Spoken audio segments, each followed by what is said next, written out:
Debate, Uncut and After Show. I'm your host Nathan Oakley, and if you are new to this channel, or you've not done so already, then be sure to subscribe. Hit the bell notification icon and join button if you'd like to become a Nathan Oakley 1980 channel member and keep up to date with the Flat Earth debate. If you would like to support the channel, there is a super chat that runs alongside each of these shows while they premiere, and there's also a coffee, Patreon, crypto and thanks button in the info box below the video. Speaking of Patreons, I'm going to do a quick shout out to all of you who do support me on Patreon. So a massive shout of thanks and appreciation to Smith Tools and Purchase, Level Plain Poem, Vitali Z, Colton James, BG, Survive the Spin, FE Patriot on the level, Thomas van der Zander, Gary Hughes, Measured Flat, Chris Wouters, Sea Level Cultist, Mitch Kennedy, Rod, The Name's Burley, Twodwazzle, Jason Hornsby, Christoph Fournier, Flat Earth Travolta, J Mel's 24, Unamento, M Iron 26, Endless, Golden McKinnon, Retro Bill, Michael Kahn, John Kays, Patrick Gunnels, Banter, Mel B. Styles, Hairy Blade, Mobile Max 777, Rob W, Del West Watson, Unbelievable Productions, Blue Ridge Ranger, Abraham Mohammed, Skeptic 936, Texas Mike, Chow Yun Cat, David Wayne Foster, and Dank. So another massive thank you to all of you for supporting me on Patreon. And with that, I'll hand across to whoever is in Discord, and it's the Politics Discord today, and G+, to see whoever's in there, and you can enjoy their dulcet tones while I set up for today's live show. It really pisses me off, dude. I can't use my video permission. No, that's only because the channel has more than 25 people in it. It automatically turns off video. Really? Yeah. It doesn't have anything to do with you or your account, because if there's more than 25 people, it limits the amount of of content, because that way it doesn't, if like a room with 100 people all had their cameras on, it'd just be like, dead. Like no one would be able to connect or anything. It'd become, too much data or whatever. Especially people on, phones or mobile devices.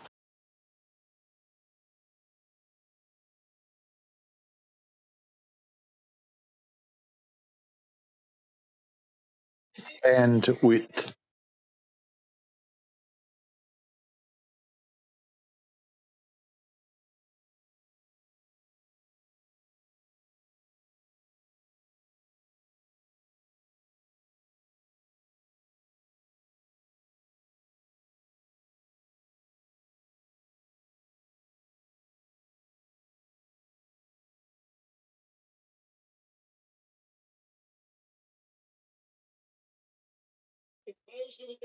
Timbo.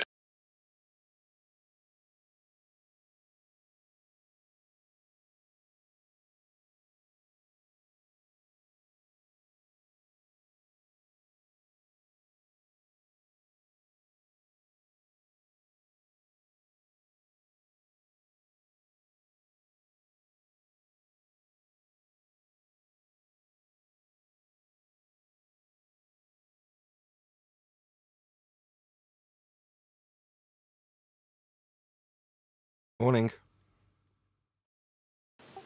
What's up? Guy. Evening. Good day, hello.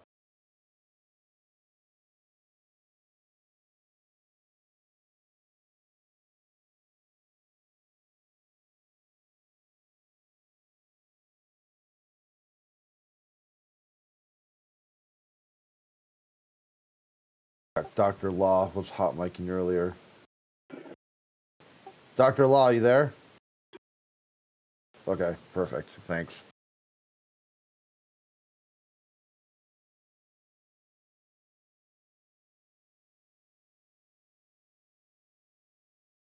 I apologize again. Yeah, no worries, dude. Normally I've been sending you a message when you hot mic, but I think you get the clue that it happens quite a bit. And if you ever want to get unmuted, just say, "Hey, I think I was hot micing," and that's generally what happens. Yeah, I keep my phone in my pocket and it sometimes just hits the button. I'm sorry.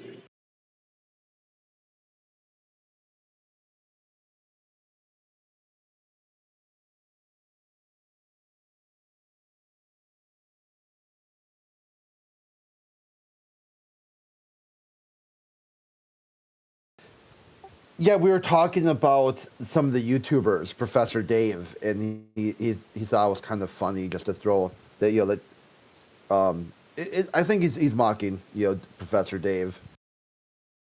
Yeah. He was, yeah. Look, we had a couple anti-flat earthers come in here this morning and full freak out, like full thermonuclear meltdown. And we talked about, like, you know, why are they like this? You know, this sort of fictitious nature that they think they're defending, you know, science or protecting humanity from, you know, misinformation or whatnot. And one of the things that came up was how, you know, like McToon and Fight the Flat Earth and Mr. Sensible like to fancy themselves as superheroes, and they use, like, you know, profile PFPs with, like, you know, pulling their shirt away and there's a Superman, you know, science man underneath or whatever. And he thought that was pretty hilarious. So I don't know. You have to ask him, but I think my take is that he's kind of invoking that just throw, you know, Professor Dave nonsense. Yeah, Craig Fight the Flat Earth goes around with a screen name Batman.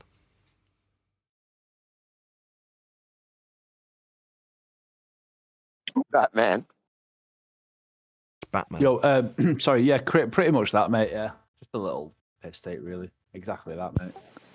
Yeah, I thought so. Just by, I mean, Yeah. I hate to interpret someone's actions, but you changed it right after we were talking about that. So Yeah, I figured it was connected. Yep, no, 100% spot on, mate.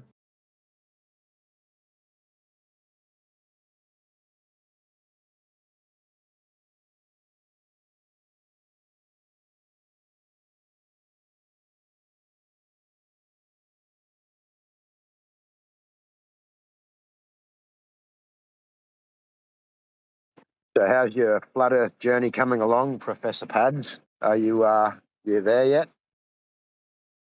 Shit, give me 2 minutes, mate. I just started making a brew. I'll be back in 2 secs.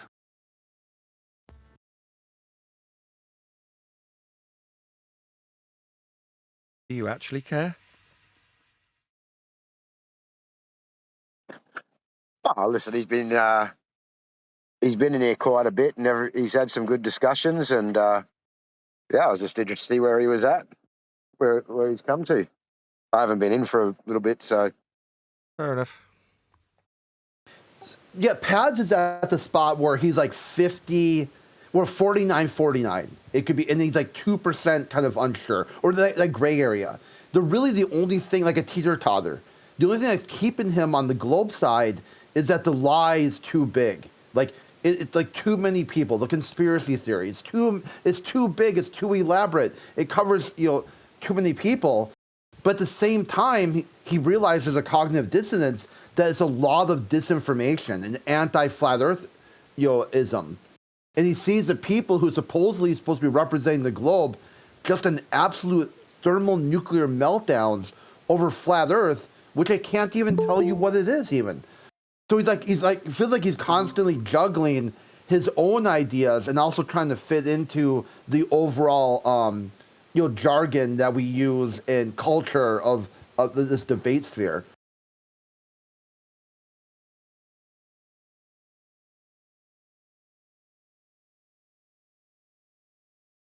Okay then.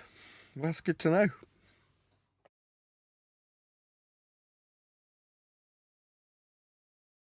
it's actually just good to have someone that wants to come in and have the discussion and listen and not have the meltdown.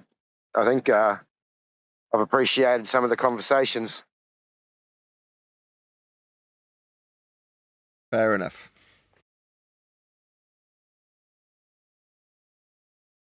What are you having meltdowns again, Nathan? No, not me. Globe believers, according to, is it Crit? Yeah, we had a couple come in here this morning, just straight up foaming at the mouth, rabid, just complete TOS violations. You know, like, Talking about the French gentleman. yeah, it was him, and then you know, like the surveyor guy was in here this morning too. I'm trying Hey, to think. Chris, There's a put couple yourself of them. into their shoes, right? Everything that they know from youth on up, what they may have went to school for, is gone. We got to give them a little more compassion. When they're foaming at the mouth, we could wipe it away and just try to comfort them a little bit. No? Yeah, that's what I try to do. But once they go like into start, threats of violence and stuff, you just gotta shut it down. It's too far. It's too much. Like, just for like TOS violations and whatnot. For people that we don't know for sure, they could be really that could be a triggering. They could have in real life been a victim of violence. So when you've got somebody in here spouting that sort of crazy rhetoric, you got to shut it down because it doesn't create a safe space for people to communicate. The same reason why SA threats aren't appropriate, or all the other crap that the globalists do, to try to get people uncomfortable, and because the goal is to shut the conversation down. At the end of the day, they don't want this to happen. Right. It's like a globe, rabid and that's dog. it. You got to put a rabid dog down.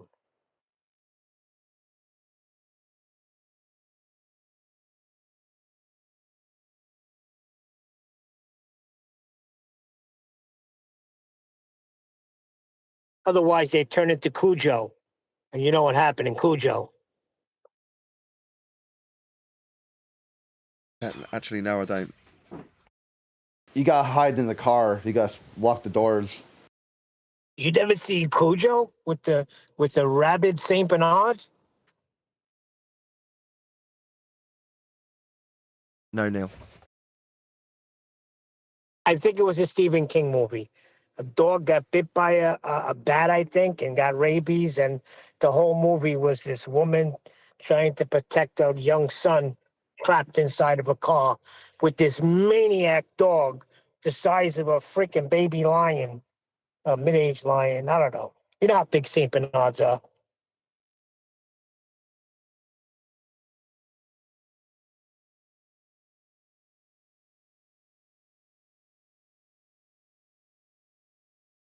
It's a good movie. I haven't seen it in a long time.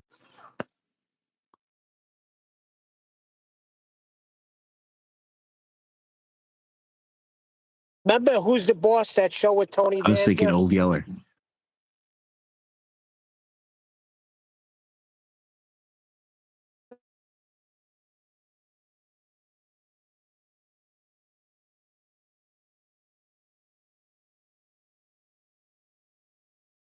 I got you.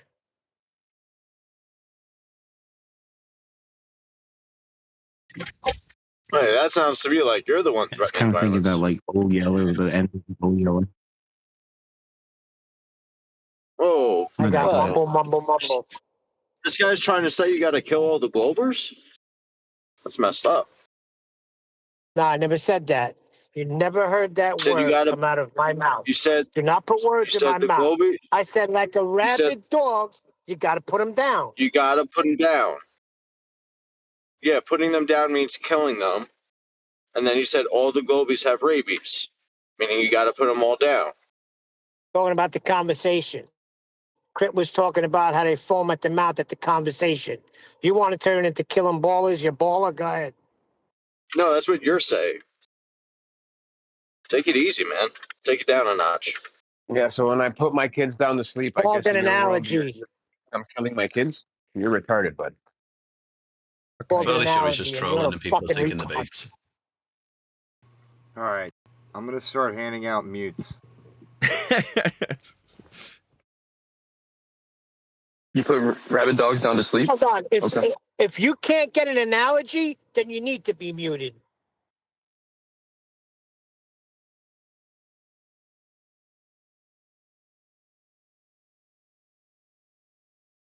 That guy's here to share his Yeah, pain. this guy's taking what you're saying out of context. You're clearly using a metaphor, and he's trying to act like you're. I put him on mute. He can stay on mute. Yeah, he's here to share his pain. He's got a screen name. Flat Earthers are silly. Stereotyping fallacy is a screen name. Yeah, he's got rabies. No need.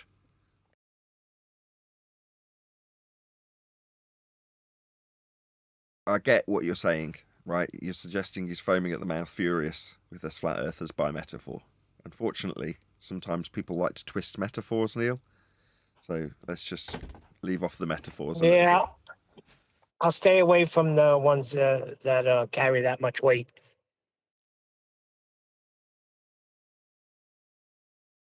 You'll need a horizontal plane of reference for weight. We'll put them all to sleep.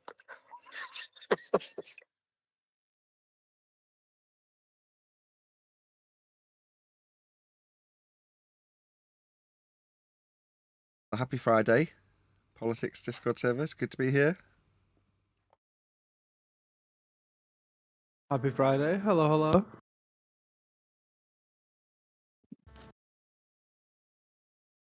I was only in here a couple of days ago, so it's not like I'm a stranger.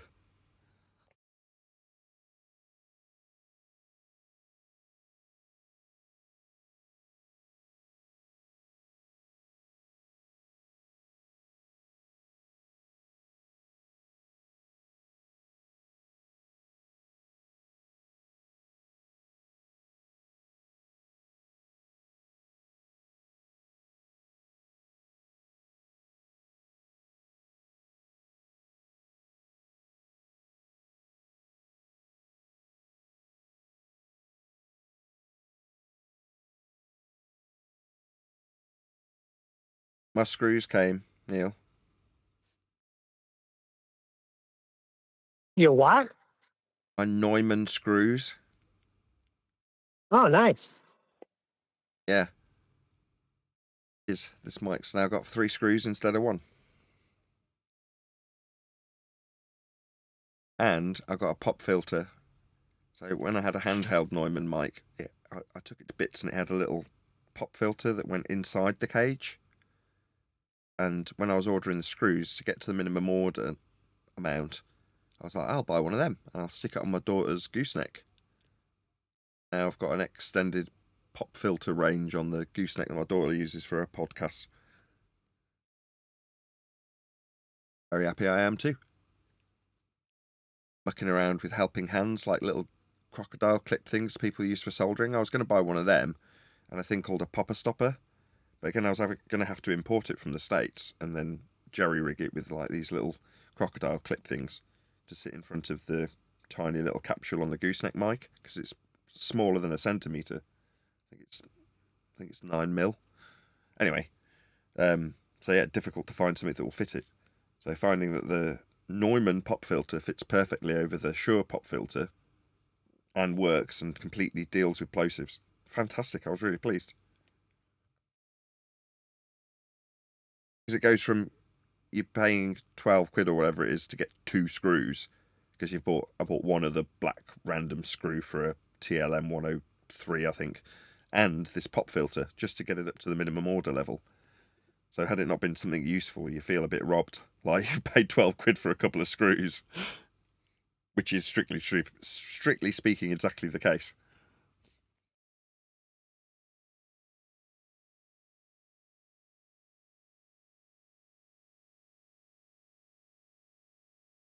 I hope those screws are worth it. Well, it just looked a bit wrong before with only one screw holding the case of the mic over it. Now it's got all 3. It looks much better.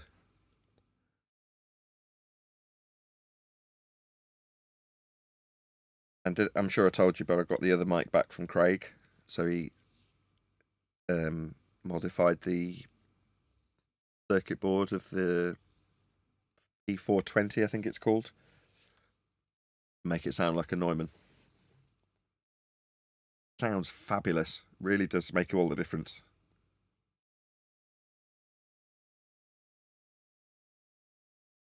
As it should, as they completely stole the Neumann circuit and just shoved it in their microphone.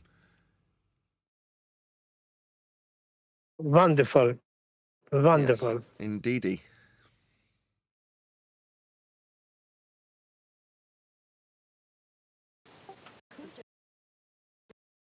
Other than a couple of capsules, I'm just waiting for 2 more capsules for my daughter's rig, but all of the stuff that I use is now sorted. So my shotgun mic for this show, the one I'm using now, is obviously done.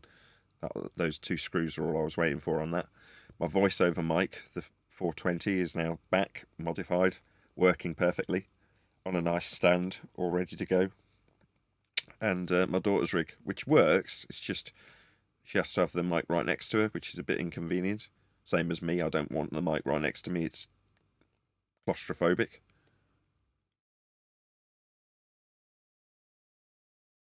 But yeah, other than a couple of capsules from my daughter's rig, I can stop talking about microphones now.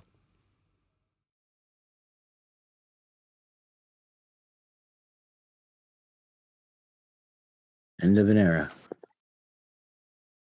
Yeah, it was pretty short-lived. Not like the acoustic treatment. Each piece of acoustic treatment costs almost as much as a microphone. And there's literally probably 100 pieces of acoustic treatment in here. But it's taken years to buy that. People just got just as bored and sick of me talking about acoustic treatment when I was purchasing it. At least the mic subject didn't last very long. 2 or 3 months.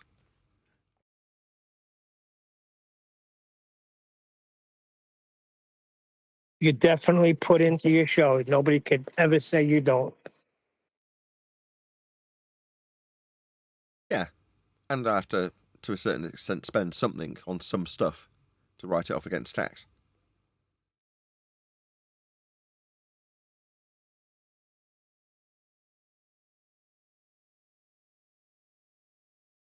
Realistically, if you were doing YouTube right and you weren't doing it for a living, I wouldn't suggest people upgrade their mic at all. Like, why? Unless it's making you money, why would you upgrade it? Write it off against tax, same thing. Why would you want to spend money? It's just a hobby, right? Different story if you're making money from it.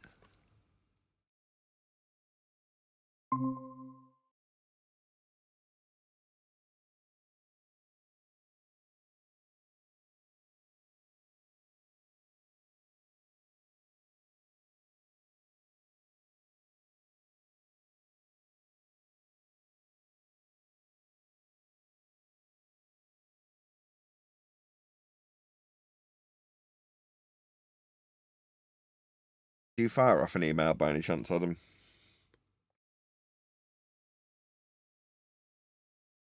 Hey, okay. Give me one moment and I'll walk in so I can say it out loud.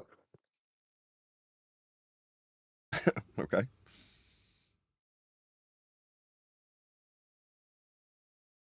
Okay, I got it. All right. So I wrote the email and then I clicked on contact the guy's name.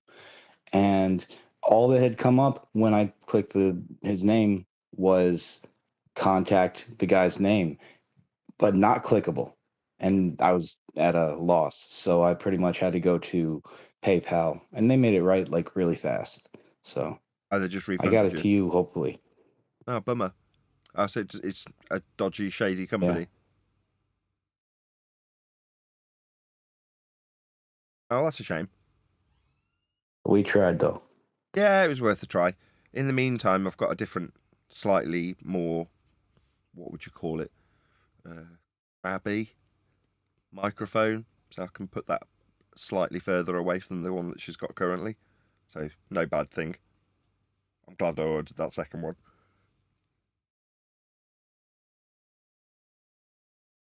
Yeah. Well, thank you for trying.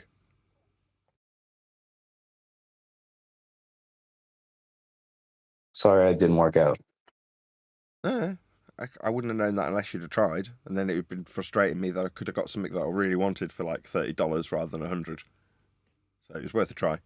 Sorry you had to piss around doing it. So, but if PayPal have made it right already, then I suppose that's good. Yeah.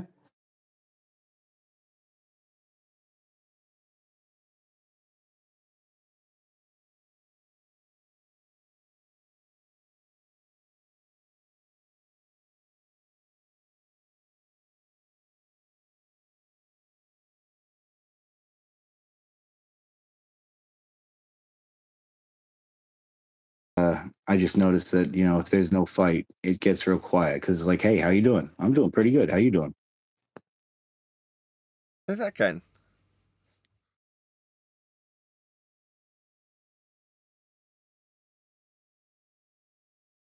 One more time. Well, I was just thinking. They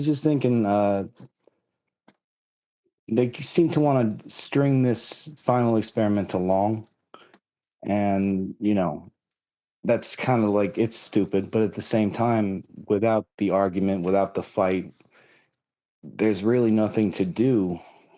But but learn how it's flat. You know what I mean? There's nowhere to go past once you know. But they're trying to go past expecting that it's a globe, and that's at least keeping them jumpy.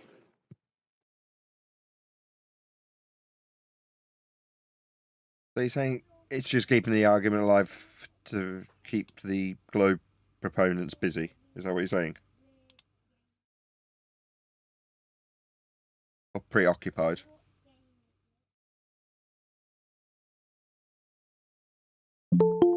But without that, what have we got to talk about?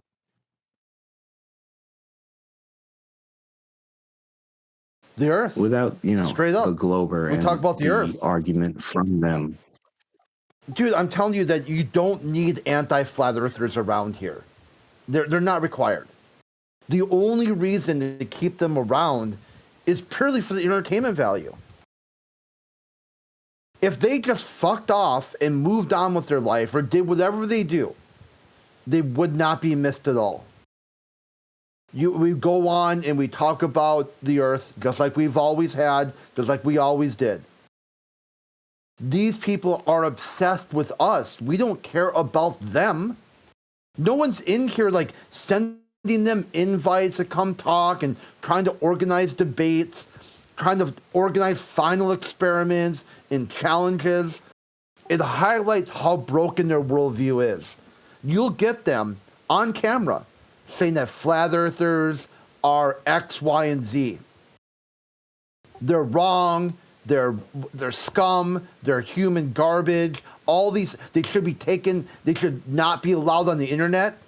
And then on the backswing, say, well, since I don't think you should be allowed on the internet, let's debate on the internet as a proof they think you shouldn't be on the internet. It's just point and laugh.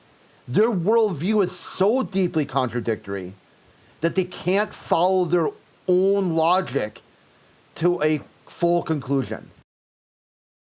And so the only reason to keep them around is because, in a way, it shows the other people who might want to come in here and ask some sort of bad-faced questions, that is where you're headed. Do you want to be like that person? It's like kids, when you've got parents with like boys on the playground and two brothers are fighting and the other mom is over there, they tell the other boy, their boys, do you see how silly that looks? Do you see how ridiculous that looks? Fighting and acting like a bunch of monkeys in public. And the two boys like, yeah, Mom, we see it. Because, yeah, you get carried up in the situation and you don't realize how you look from the outside. And the globalists stay inside their echo chambers so they don't really get those feedback loops. Domino's Pizza, can I help you?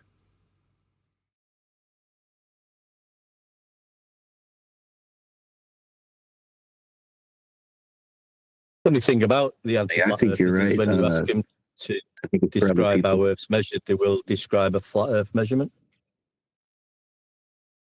That was the theme of yesterday's show. They already know it. And when they come across something that causes them a bit of cognitive pain because they have an awful truth to face, a flat Earth measurement, they'll start pointing at how stupid flat Earthers are with their example that they've suddenly had an issue with. So it's always projection.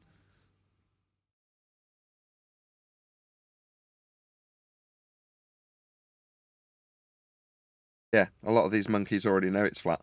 That's why they're really here. Because then they can put that onto us instead of facing it themselves.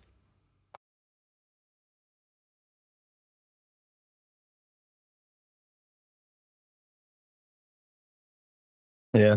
The anti-flat earthers never, ever, ever have any globe Earth proof measurements. because there is none, obviously. But like I say, when they do offer it up, it's you'll find it'll be an angle measurement, an elevation angle measurement. It'll probably be referencing sea level and horizontal as well.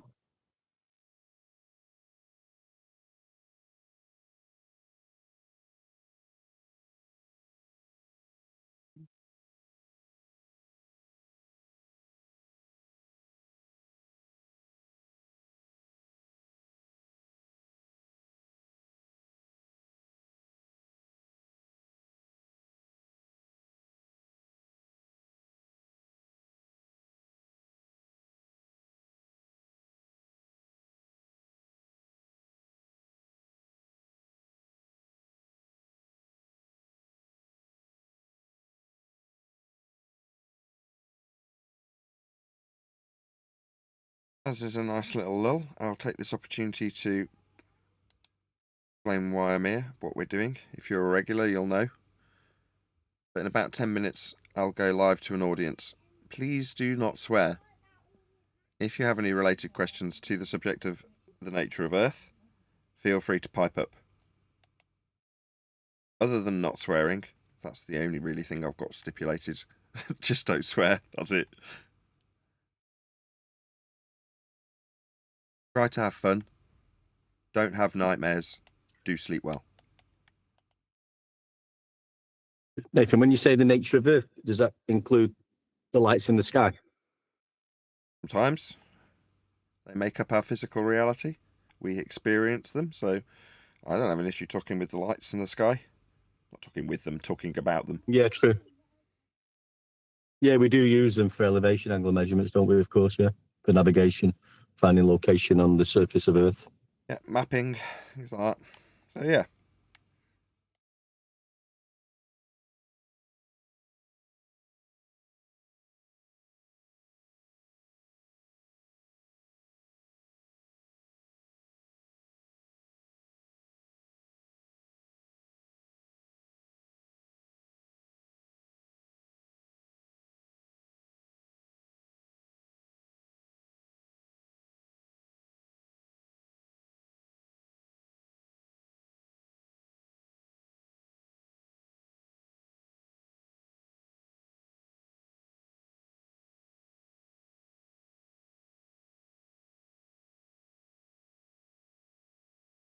As it's a pretty busy server, was there anybody here that had any pre-made questions that they had? They were hoping to get answers?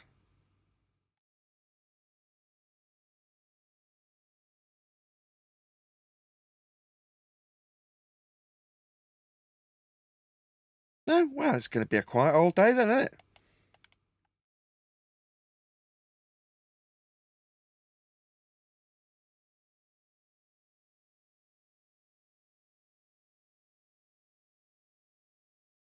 So I'll assume everybody here's a flatty then. No globe believers in.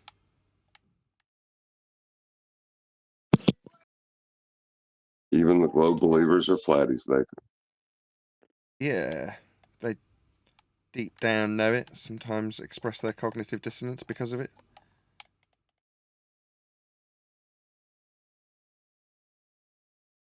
Oh, well, typically on a Friday, it's normally chock-a-block with globe believers, but obviously today is not that day. Well, that's fine. We'll talk I to you. think we got a few in here, but they're not. We got a few in here. No, they'd have said they'd have piped up, surely.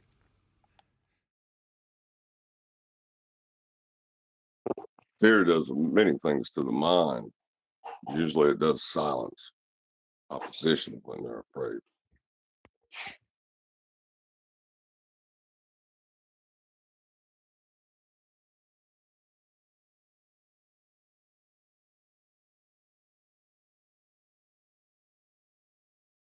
You just call them yellow? Yellow? What does that mean? Yes, I did.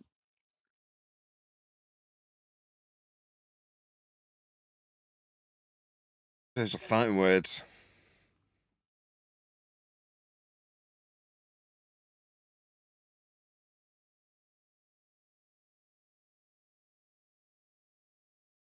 Well, if it ain't gonna get him to talk, nothing's gonna work. I give up.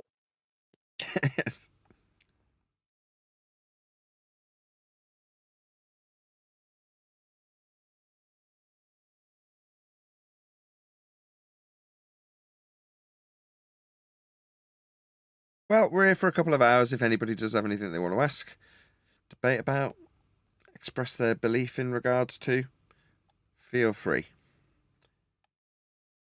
Oh, I don't mind a nice, easy Friday afternoon. It's good by me.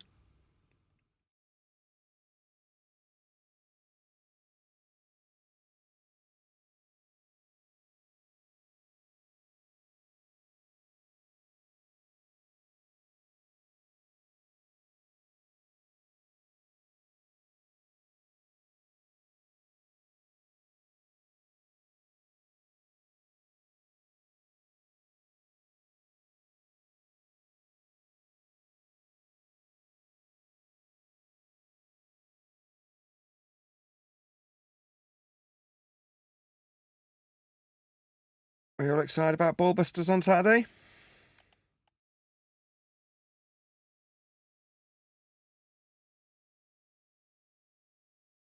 Yes, Nathan. Yes, Nathan. Me too.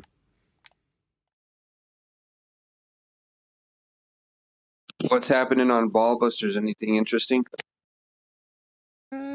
I don't actually know. I don't run the show, really. It's mine in name only. So I don't know. It'll be fantastic. I'm certain of it.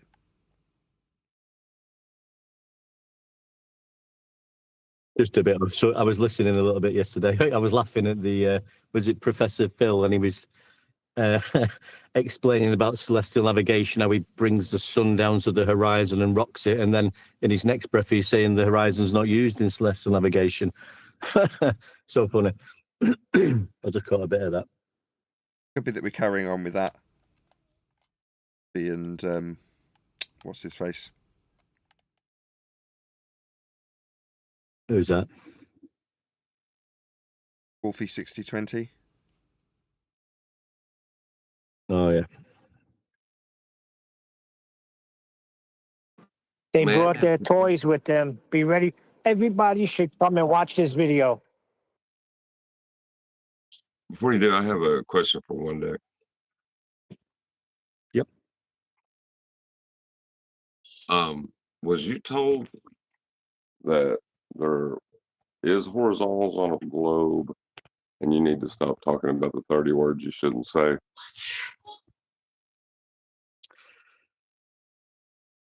I'd have to take a while to explain the conversation, but I was in the 30-word description I've wrote down. My words are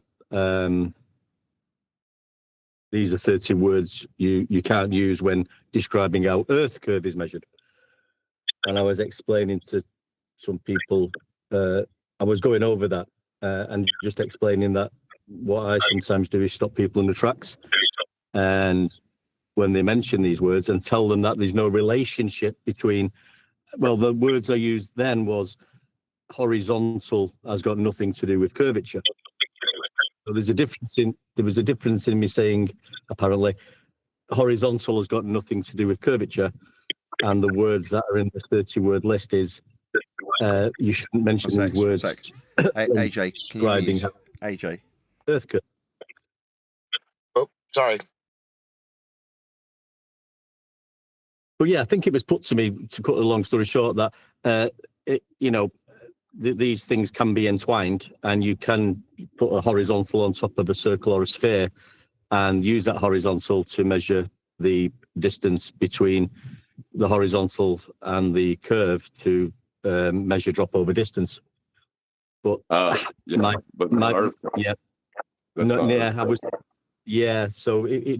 I was sort of swayed away from the Earth curve because I may have used some words thereafter the 30-word description that we wrote down, and the way I worded it was not mentioning Earth curve. So that was how the conversation went. So it's a little bit of a. Well, it's just that, just so you know, if the Earth was curving, such concepts could not exist. That's my point. I do have a question for you guys from the chat, actually. We've got Fry and Omnivore arguing over who's asked the question. But the original question is Nathan the guy who thinks you can't take an elevation angle if the Earth is a globe? So, Nathan, for you.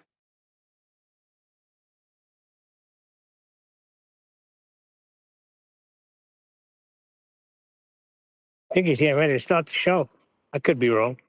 We wouldn't be able to hear them guys. He was starting the show. He stepped away to get a coffee because he didn't think anybody had any guts to him, you know. So you answer the Of question, course, you John. cannot get an angle from a curved surface. You get angles to curved surfaces. You're retards. You're welcome.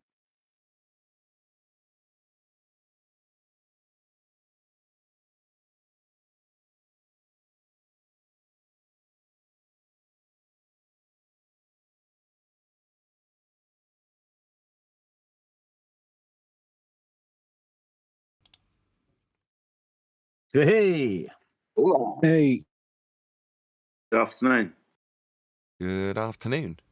Just before we started, or just before I had to close the line to do my live intro, I heard you discussing elevation angle descriptions. Was there a particular reason? I didn't catch the beginning of that, or the end of that conversation for that matter. Yeah, there was a question in the chat directed towards you, Nathan. Are you the person that believes you can't take a elevation angle if the Earth is a globe?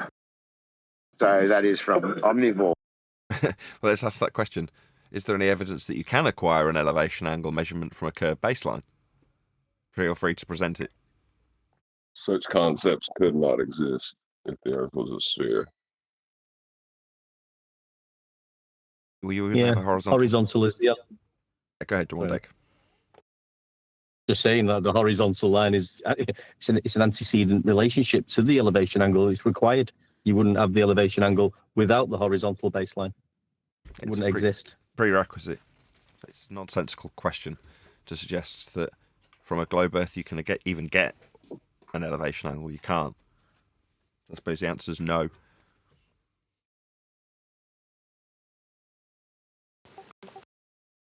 Yeah, it marks elevation and angle.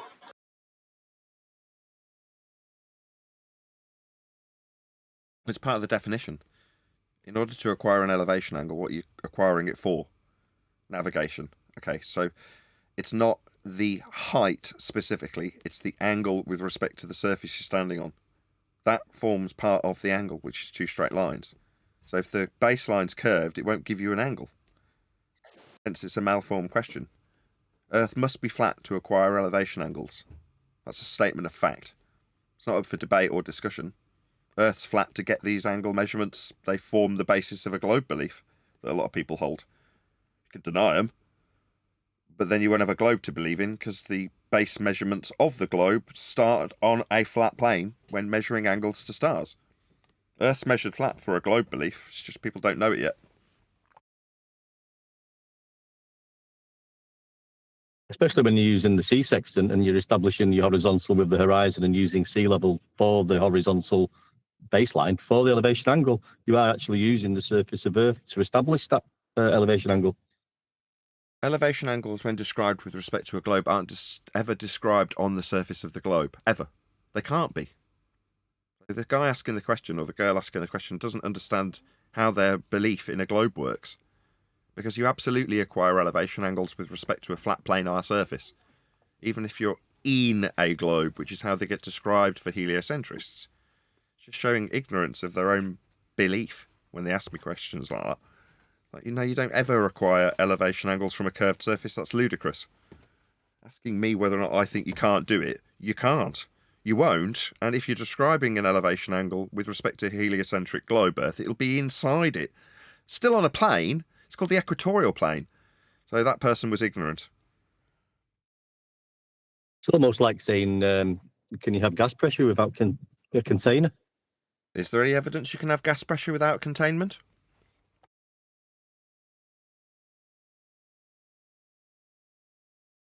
I think No. Rob's been wanting to answer that. If you're open to see if you can try. He's going to answer that malform question. Heck yeah. Shoot. All right, Rob, you're up. If you're still here, I don't know if you're AFK or not.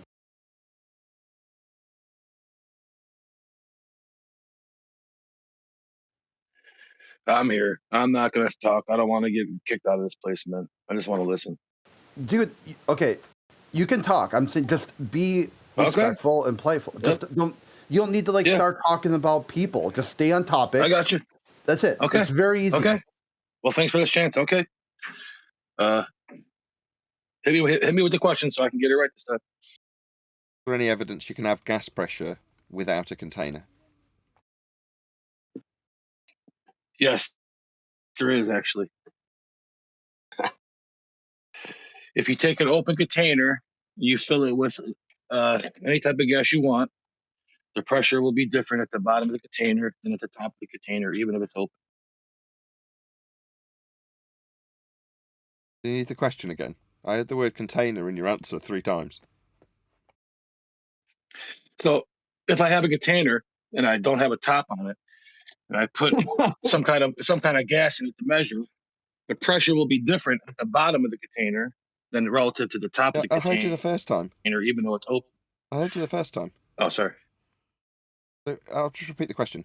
Is there any evidence that you can have gas pressure without a container? So ideally, the answer won't involve the word container at all.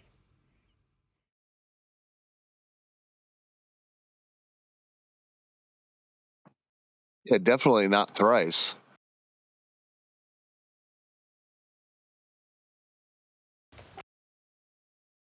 Oh, just one more thing.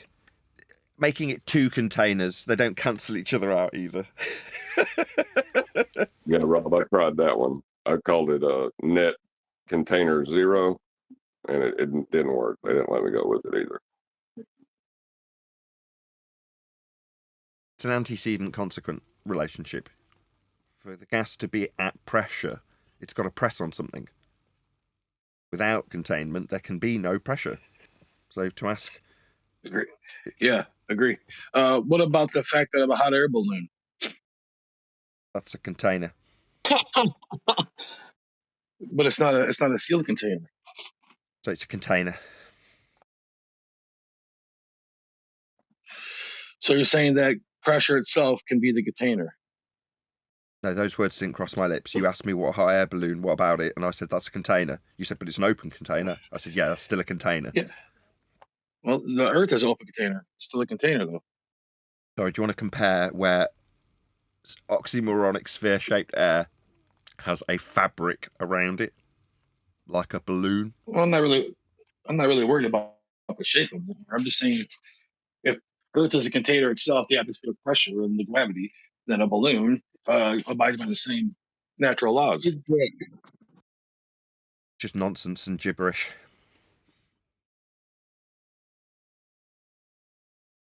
Anything else other than the word salad nonsense that made no sense? Earth doesn't have a balloon around it. It's a violation of natural law in the worldview of a heliocentrist. It's just high pressure gas next to a vacuum without It's containment. not high pressure, though. It's... I'm responding to you. I heard what you said. Sorry. Okay. No worries. What about? Okay, so What about something like a hot? Who's talking? Hot sidewalk. Who's talking? Who's talking? Who's this guy? It's me, Nate. Nate, yeah. Nate, can you wait your turn? Thank you. In conclusion, you can't have gas pressure without containment. It's an antecedent consequent relationship. Meanwhile, there's an assertion that there's a high pressure gas with no containment around it next to a vacuum. I can still hear somebody with their mic open. Is it just me? Dank, can you pop yourself on mute, Dank? Dank.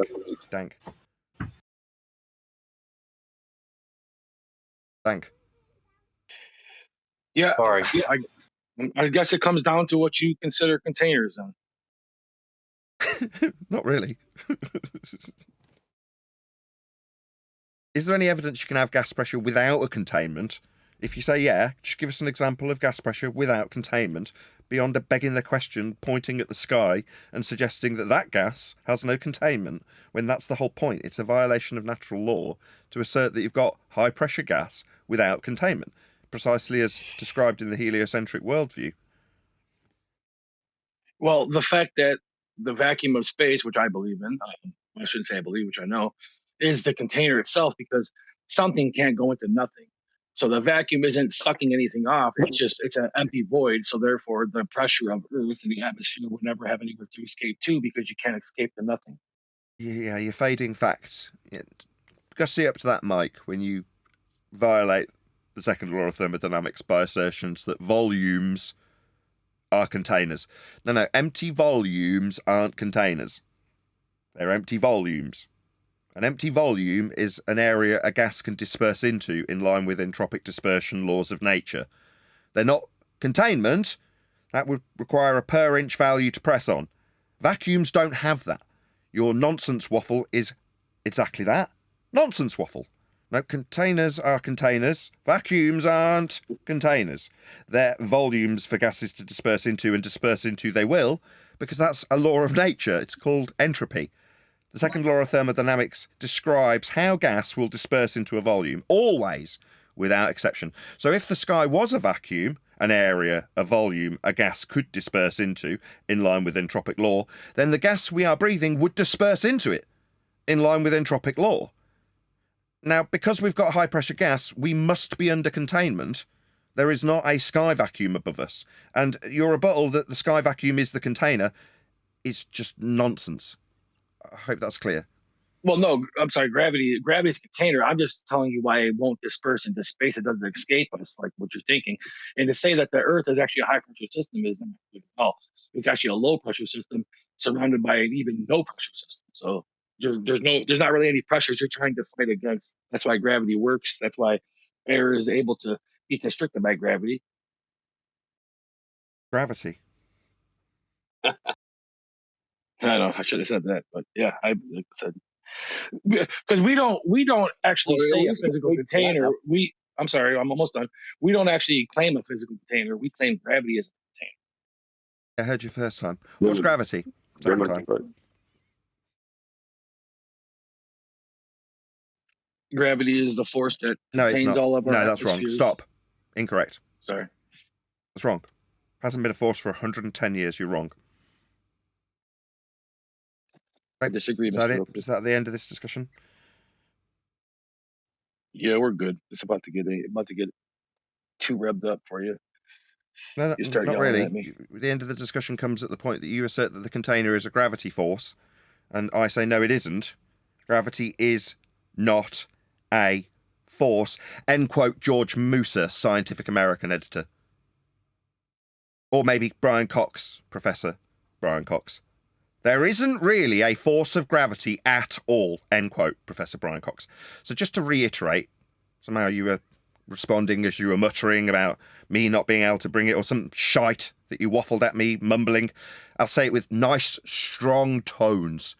No, it's not a force, dumbass. Did you want to mumble something in rebuttal? I'm concluding. The sky's not a vacuum, space is fake. There is no force of gravity. That crap is 110 years out of date. Newtonian forces of gravity. What are you babbling about? No, there aren't any forces holding gas in containment. Gas is not going down, go boom boom, go splash splash at a 9.8 meters per second squared rate debunked 110 years ago. That's garbage. Do I make myself clear? Yeah. Please don't swear on Nathan Oakley's live stream. We're live. My name is Nathan Oakley. I run this live stream. What I got in response to me saying, no, gravity's not a force, was you muttering something about me not being able to cope. Now I'm telling you off, you stupid dumbass. When I destroy your shite about gravity being a force and tell you you're 10 years out of date, you think the response is to tell me not to swear? You dumb fuck. You're 110 years out of date, you stupid wanker. We're live, dude. Don't swear, bro. Stupid wanker. I do what I like. It's my show. Now, if the mods want to tell It's me your off for rules. swearing It's at you your for being a rules. You said dumbass don't that's now swear. talking through You're breaking your own you're not rules. responding. It's the third attempt for me to get you to concede. The shit you said incorrectly. But you're telling me off for swearing. It's because you're frustrating me. I'm having to swear at you because you're not acknowledging what I've taken apart. 3 times. You said it was a force, you dumbo. Now you're just yattering through me in defeat. It's not a force. You haven't acknowledged it once. I've put it to you 4 times. In rebuttal. And your response was to mutter that I couldn't cope, and now tell me off on my own bleeding show for swearing. No, dumbass. You're 110 years out of date. Were Musa and Cox not good enough? What's that? Not swearing? Musa! Gravity is not a force, end quote. Deal with it, you dumbass. So you say Cox and the other guy. What about Einstein and Newton? Those guys ain't good enough for you? Oh, I can quote That's not a Newton for force. you. Einsteinian gravity isn't a force. So, what, are they not good enough? They're not asserting gravity as a force. Again, stupid boy, why do I have to correct you on your idiot assertions of non-Newtonian, bent pseudo-Riemannian fourth-dimensional space-time bending? That's Einsteinian gravity. Why have I got to correct you? Are they not good enough for a force that you're not right about, you stupid dumbass? That's the 5th time. No, this has got nothing to do with Einstein, you complete idiot. Do I have to tell you a 6th time that you're wrong, you stupid boy? I'm done with him. He's an idiot. He cannot concede where he's wrong. He's asked me if Einstein's not good enough when he, the idiot, isn't talking about Einstein bent pseudo-Riemannian space-time. He's just said it's a force. Oi, Dumbo! You want to acknowledge a 7th time, dumbass? Not a force. I don't need a response. That was rhetorical. I'm done with him. If he can't acknowledge the 1st, 5th, 6th time, why the hell would I have to keep going through it a 7th, 8th, 9th time? He can't concede his failure, his ignorance of his own stupid religion. He thought gravity was a force. Didn't seem to understand that he's 110 years out of date and wanted to battle his way through it with me and tell me I shouldn't swear. Fuck off. Well, if you want to say Newton... Oh, I didn't tell you you shouldn't. Fuck off, you stupid retard. That means sit down, shut the fuck up. You're a dumbass. Nobody wants to hear your stupid shithead voice. Thank you, anymore. Nathan. Nobody Thank you wants for to your time. hear you. You couldn't take part in the debate. Yeah? Gravity's not a force. But you think you've got the right to chat through me, telling me I'm not going to swear at you more, you stupid retard. If you can't engage in the actual debate, I'll come down with me all the fury I can muster. Yeah? Now, if you want me to be reasonable, tolerant, not swearing at you, engage with what I've said 8 times! Not a force! Hello? Newton also said that anyone who would believe it is a force does not have a competent faculty of thinking. Not a competent faculty of thinking. That sounds like Newton himself's describing people who suggest gravity would be a force, even in light of his own notions written down by him as being thick. Yeah, I thoroughly agree with Newton. Yeah, it sounds like this guy. Newton was right. Yeah, Newton was right. This guy's stupid. He thinks it's a force. He's wrong. Doesn't matter if I say it that's the 9th time. Yeah, we'll talk about how sweary I am, won't we? Next.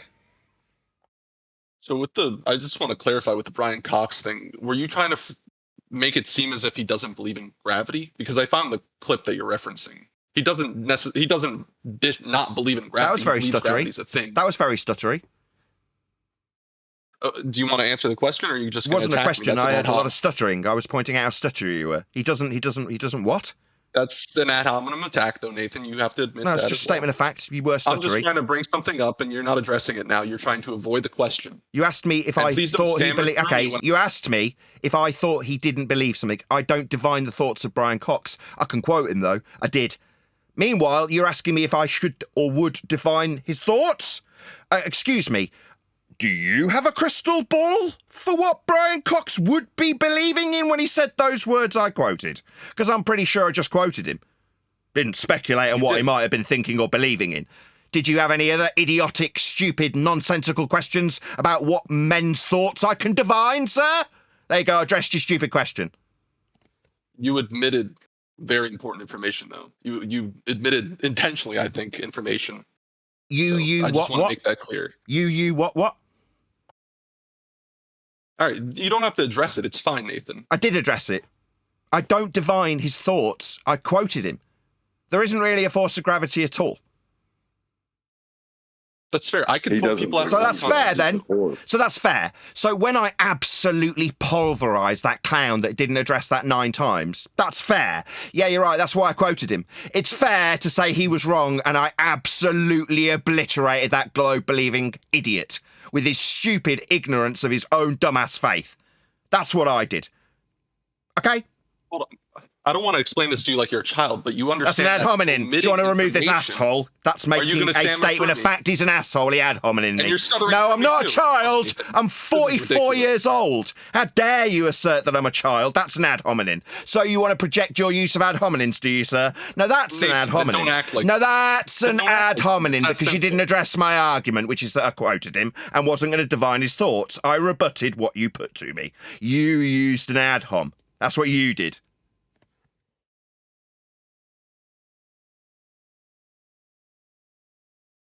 So yeah, gravity's not a force to hold gas here. Space is fake. There is no outer space sky vacuum, and there is no force of gravity holding gas in defiance of the second law of thermodynamics. No amount of obfuscation and requests for me to divine Cox's bleeding thoughts are going to change that there isn't really a force of gravity at all, end quote Brian Cox. Because there isn't. Hope that's absolutely and abundantly clear for the man with the malformed question asking me to divine another man's thoughts. How idiotic it would be to suggest that I could do such a thing.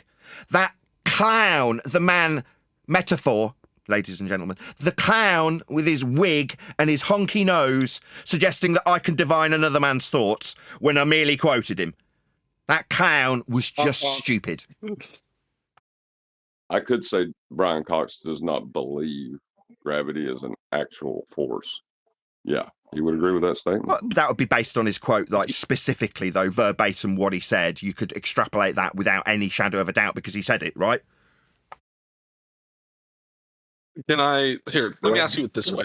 If I quoted Donald Trump saying... Could you address my argument? My argument would be the thing I would ask you to address my argument.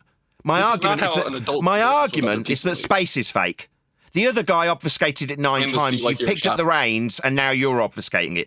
My argument, sir, is that there is no space. Space is fake. There's no spacemen. There's no ISS. There's no trips to the moon. That's my argument, because you've got a religion of a sky vacuum. Now, the other guy obfuscated it 9 times. You've attempted it once. Now I'm putting the argument to you, so we're not dancing around the argument like the other guy tried 9 times.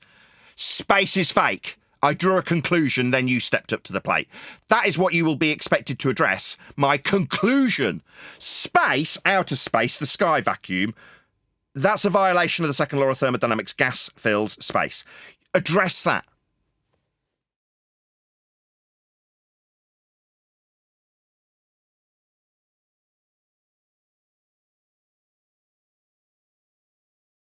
No?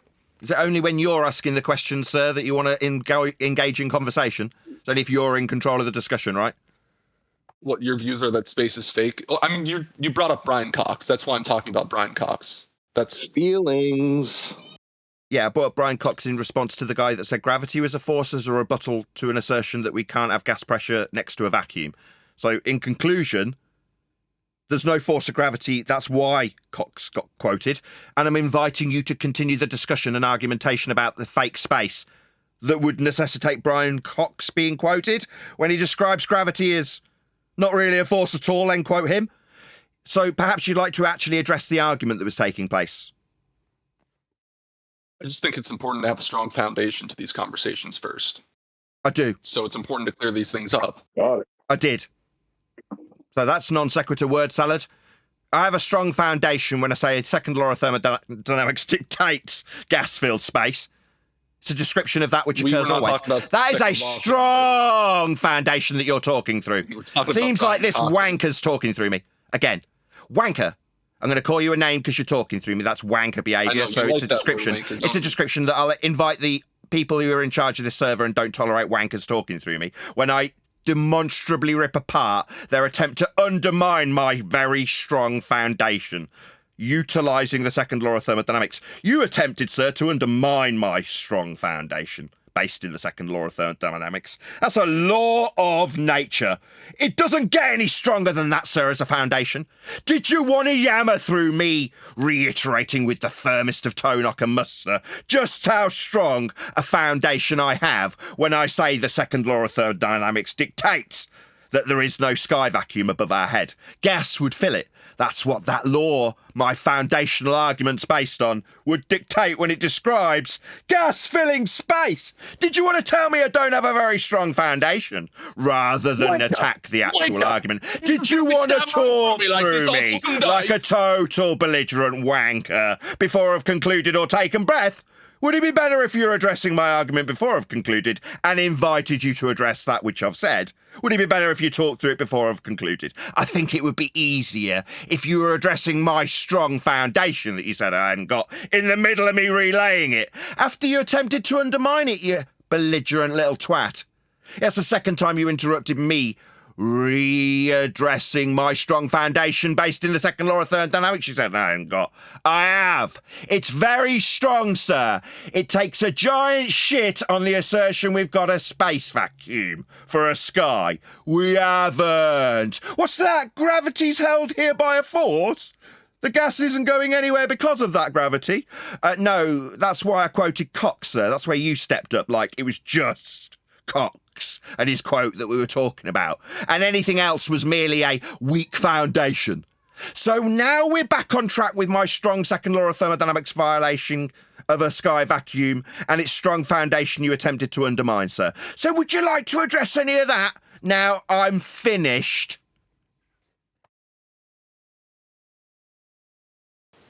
Nate, would you be willing to can you give your take on what you think Cox is saying? What's your interpretation of it?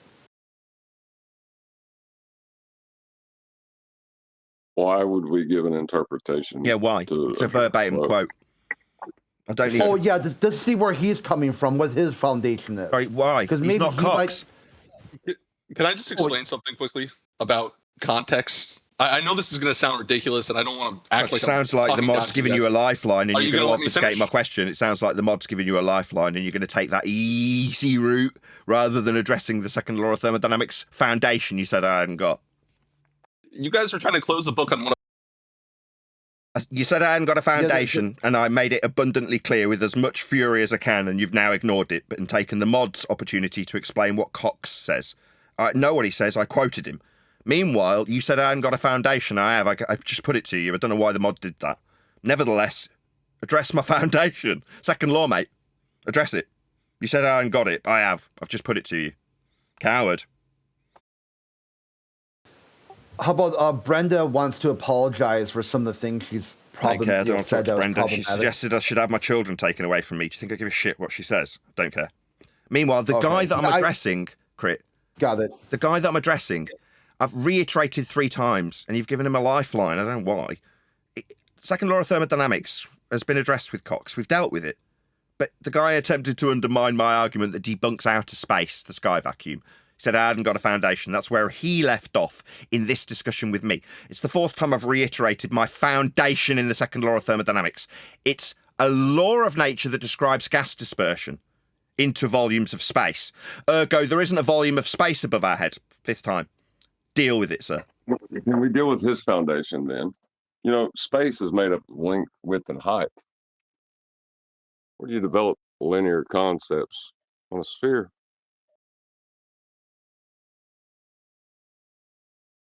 Yeah, I was hoping for the help here with Nate is sometimes he'll catch on once he says the weird thing. So when he gives his take or lack of it, like he'll try to articulate what he thinks Cox says, and when it comes out like a hot mess, sometimes he'll see the yield or the stop sign. So that you want me to explain or no? Yeah, well, just what you're instead of explaining, just do the legal ease. What do you think he said, rather than what he actually said? What's your interpretation of it, and how is that a stronger foundation than natural law? Oh my God! I can't play this game anymore because I keep getting muted in here too. I can't fully explain what I'm trying to say without getting muted. Oh, It does no not worries. seem very fair. No worries. The second law of thermodynamics and Cox's quotes aren't really that contentious. Second law describes gas dispersion, entropy, osmosis, things of that nature. Entropy, yeah? Entropy law. Second law, easy. Nothing contentious about it. Meanwhile, you think what Cox needs defending when it comes to a force of gravity that's not holding gas here, it's not a force. That's really simple stuff. My foundation, you said I hadn't got, is that law of nature and gas dispersion that debunks outer space. There is no outer space. There's no men in space. There's no trips to the moon. There we go. You can deal with that. Or not. I'm just saying you're taking what I said incorrectly, because I did not say you didn't have a foundation. I said we should have a strong foundation. I do. Very strong. I have a very strong foundation in the second law of thermodynamics and its description of how gas would fill space. That's a very strong foundation. Third, fourth, fifth. It's immovable. Can I just explain something simple for 30 seconds without getting You could address what I've said, or take an easier route. No, I could just point out that you're a coward then. You don't want to address what I've said. Okay, coward. Yeah, do it. You like coward. Okay.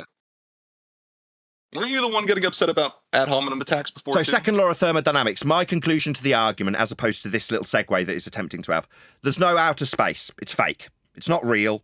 Gas fills space. It's described in the law of nature known as the second law of thermodynamics. That's the conclusion to this discussion. There is no outer space, as opposed to it continuing with an obfuscation and no address from this man. He doesn't have a rebuttal.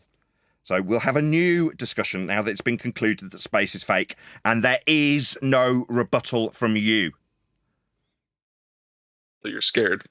That's not a rebuttal. That's an ad hominem attack. The very thing he's accusing me of when I conclude the discussion. He's now going to chant through me summarising his fallacy. So you have used a fallacy and are now talking through me, pointing out to my live audience that you're using a fallacy in lieu of a rebuttal to the argument conclusion. And now he's talking to me, another tactic. It's going to be tolerated, it seems the mods are allowing him to talk straight through the top of me. He's used a fallacy, telling me that I'm scared. Now, that's not the same as me saying you're a coward when you don't address that, which I've been putting to you 8 times. You constantly yammering through is another cowardly move on your part. It's a description of your behaviour.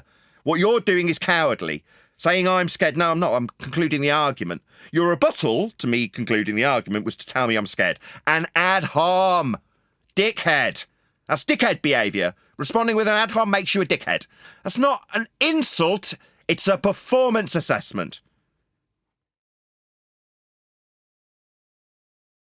So, space is fake. That little obfuscation didn't work either. I'll just reconclude because he didn't have a rebuttal. I'll point out again that he didn't have a rebuttal because he didn't. His only rebuttal was to tell me that I was scared. No, I'm not scared when I detail gas filling space as described in the second law of thermodynamics. Gas fills space. Oh no, I'm terrified. No, that's stupid. What an idiotic response. Meanwhile, dispersion of gas into volumes, described in the second law of thermodynamics, debunks outer space. Simple. There is no outer space. It's fake. That man doesn't have a rebuttal. All he has is ad homs.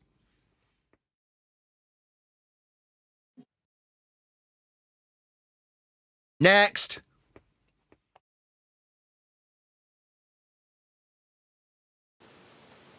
So Nate, do you understand when Brian Cox says gravity is not a X? Do you think he's saying it's X or not X? I understand that, yes. But can I finish my statement, or is this just going to be a one-sided conversation? Could you address the we can be serious here and so are you only going to take low-hanging fruit? Nathan Oakley. Are you only going to take? Is that a rhetorical question? Nate, are you going to be flapping your lips at me? You asked a question. Nate, this is what you do: address the topic and don't be fallacious. Just use what you think, and without jumping into some.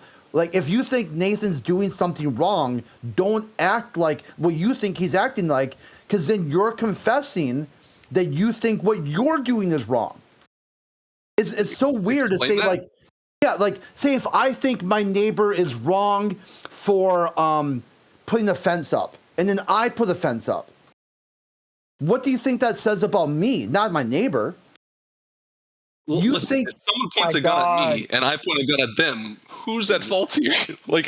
I wouldn't fault you for putting a fence up if your neighbor put a fence up because you're doing it in retaliation. You can address the second law of thermodynamics. Yeah, it's not addressing No, this is a. Yeah, you're missing the point. You are inside a volunteer interaction. This is not a. Okay, so That's fair. That's different now, though, right? Okay, yeah. We're explaining something different now. So will you address the topic without doing something that you think is wrong?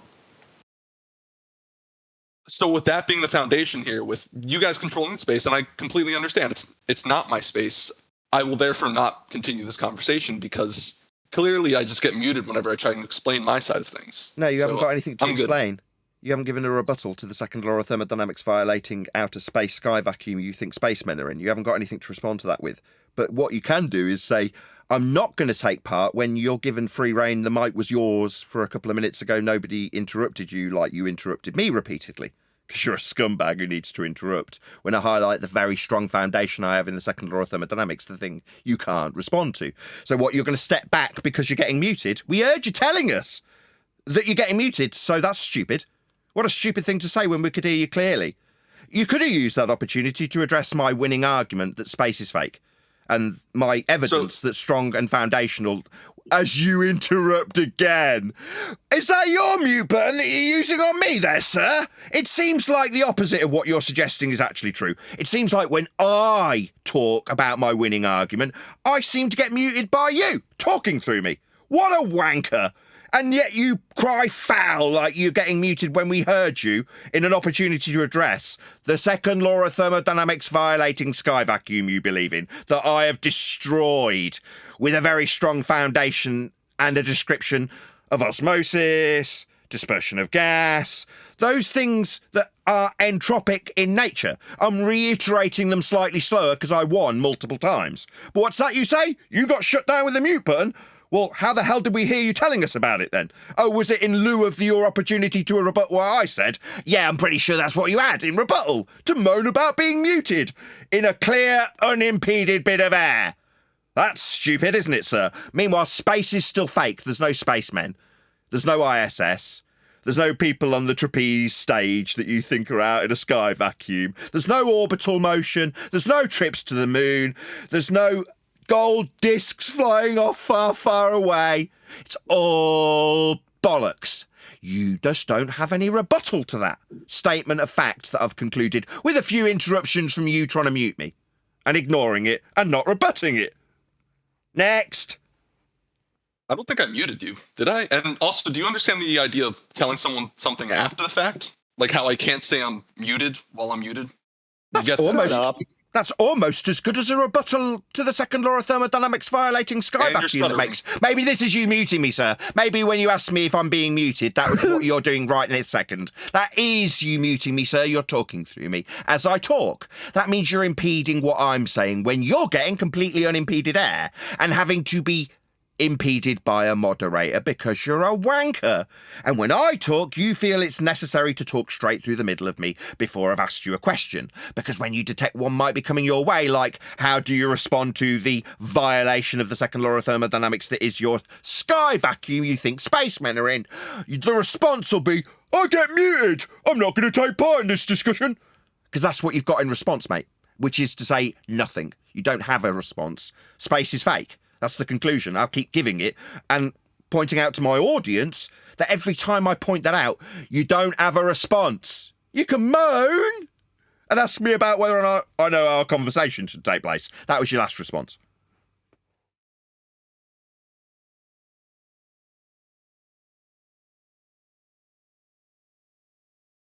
I'm assuming that him yattering through me was met with the server moderators having enough of him yattering through the top of me and put him on server mute because they were sick of him using his mute button on me. Correct? Yeah, I was hoping to move on to another caller. Seems like it just isn't going anywhere. Omnivore wants to talk about elevation angles.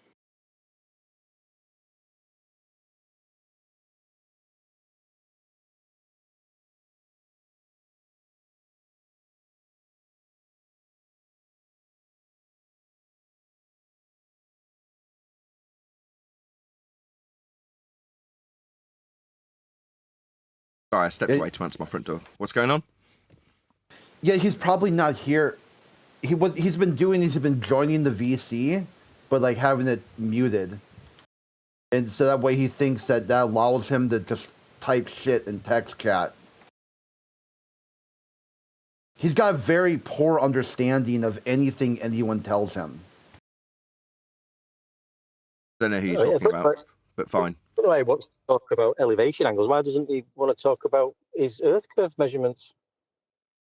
Which ones? There aren't any. Well, I know that. They all want to talk about elevation angle measurements. Surely, if they believe this globe and they think they've got measurements to it, surely they'd want to talk about that. But they don't seem to want to do that.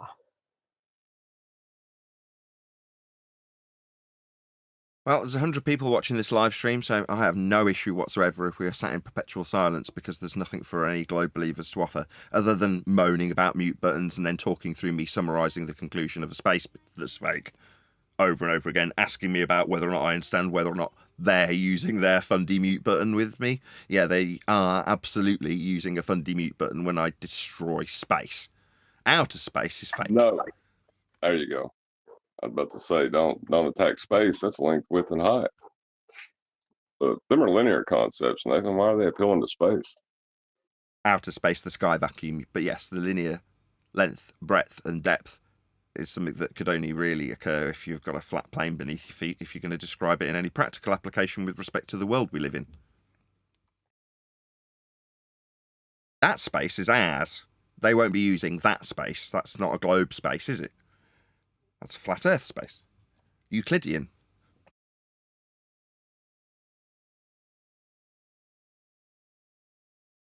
Is there any other space? No. But there is a belief in a sky vacuum, outer space. That's definitely not real. It violates the second law of thermodynamics. What's that you say? I hear a wonderful rebuttal. I'm not going to take part in this conversation. You'll just mute me. Oh, what a fantastic rebuttal. It's almost like you brought the spacemen back into reality with that. What a fantastic debate we've taken place. Well, I was just pointing out, since he wanted to make, talk to foundational, understanding what his foundation was. It's all of them's foundation. They lost respect for it. Yep. See what he did About there. earlier today. Go ahead. Sorry, Crit. Okay. Earlier today, we had a sort of an impromptu discussion about zetetic astronomy. I'm not sure if you've ever given a take on it, or just if you got one at all. Like, where do you see that fitting in like this discussion? What is zetetic astronomy? Well, it's sort of like the same way that you use Zeteticism for the Earth, and then using the same method and practice for the sky. Which is what? Does it tie in? Well, just what you observe, like what you see is what you get. They're kind of like the real short version of it. Okay. I don't have an opinion in that regard. It sounds a bit loose and fast. Measurements aren't. Yeah, that's what you see. That's generally what I thought you were going to say. I just was wondering where you're at with it, because maybe sometimes people surprise you, and they might give a completely different take than what you would expect.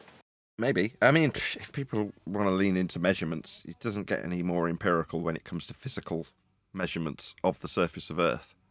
That's about as strong as you can get for evidence. So there's a Zeteticism, a bit of a mouthful, of the past is fine for Robotham. It's just, that's not what we lean into when Earth is measured flat. That's far more cut and dry. But if you're going to say, well, it looks flat, therefore it is flat, we've lent into that standard in years gone by. So if you want to call that a zetetic standard that we used to adhere to, then I'd put my hand up and say guilty.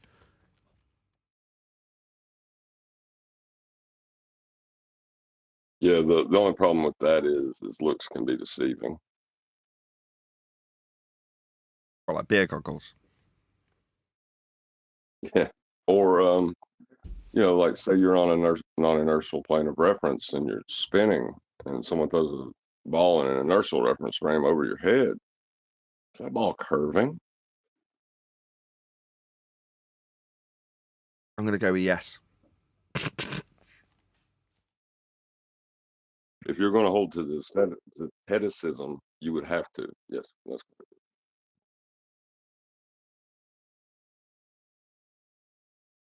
What is a person that believes in Zeteticism, if I could even say it? Is it a Zeteticist? How do you even say that word? what that is that person. A Zeteticist? Is that what you'd call him?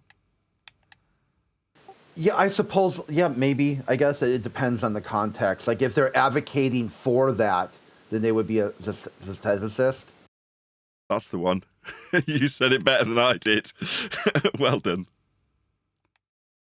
A Zeteticist. Zeteticist.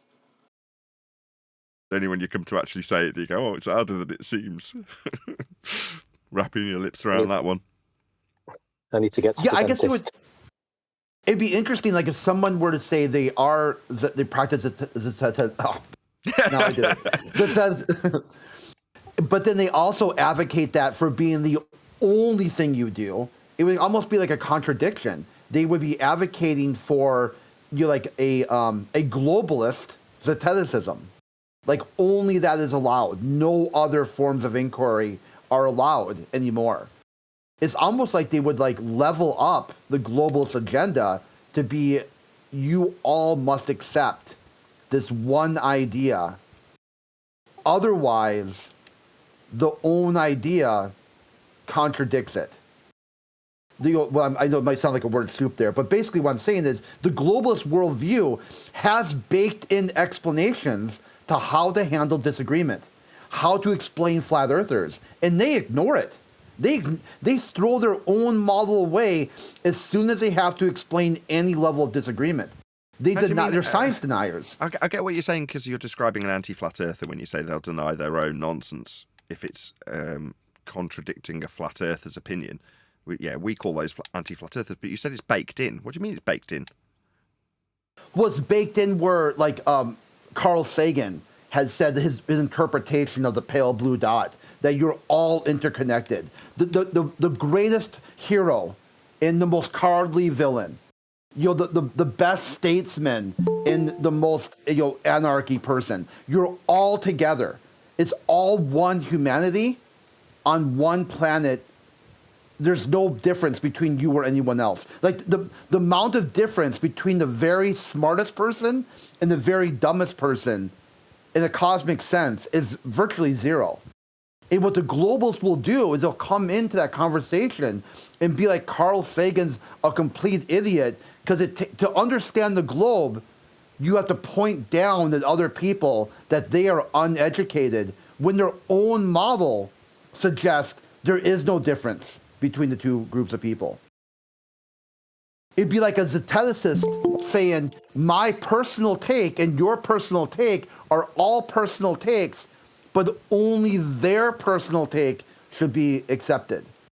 It's a hard contradiction and a complete breakdown in their worldview, showing that they will deny what the experts say. Like they'll say, hey, flat earthers, you need to listen to all these people with all these degrees, and then they don't listen to them. You're like, why would I? Why should I listen to Carl Sagan if you don't listen to him? Okay, so yeah, you're using Carl Sagan, which is fine. We tend to use Neil deGrasse Tyson in those examples, with the anti-flat earthers throwing him under the bus completely in terms of his rhetoric. And he's a high priest. That's not to say that sometimes Tyson can behave like an anti-flat earther and deny his own rhetoric. But for the most part, he's a pretty good high priest, right? Most of what he says is just standard fair globe belief. But if it doesn't comport with what a flat earther's disagreeing with or showing to be wrong, then they'll happily put forth an anti-globe and anti-flat earth rhetoric in the face of what the flat earthers put forth to debunk Tyson, and therefore throwing Tyson under the bus in the process.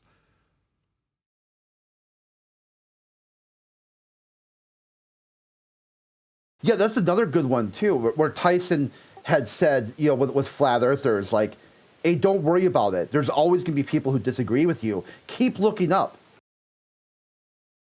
And the globalists will sit there and argue against that. Like his whole show about Star Talk and using your imagination, finding the way to communicate with other people, and they just ignore it. They just pretend like none of this stuff ever existed. That there wasn't any sort of concept of Star Trek or Star Wars or these fantasy worlds out there where people solve problems and used like other ways of communicating with each other. They just pretend like none of that exists, and just day in, day out, they completely freak out that there's a couple of people online minding their own business for the most part.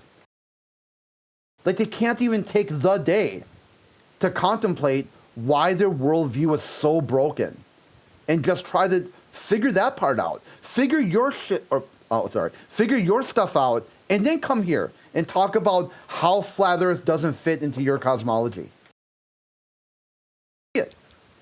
Will you accept $100,000? They can't.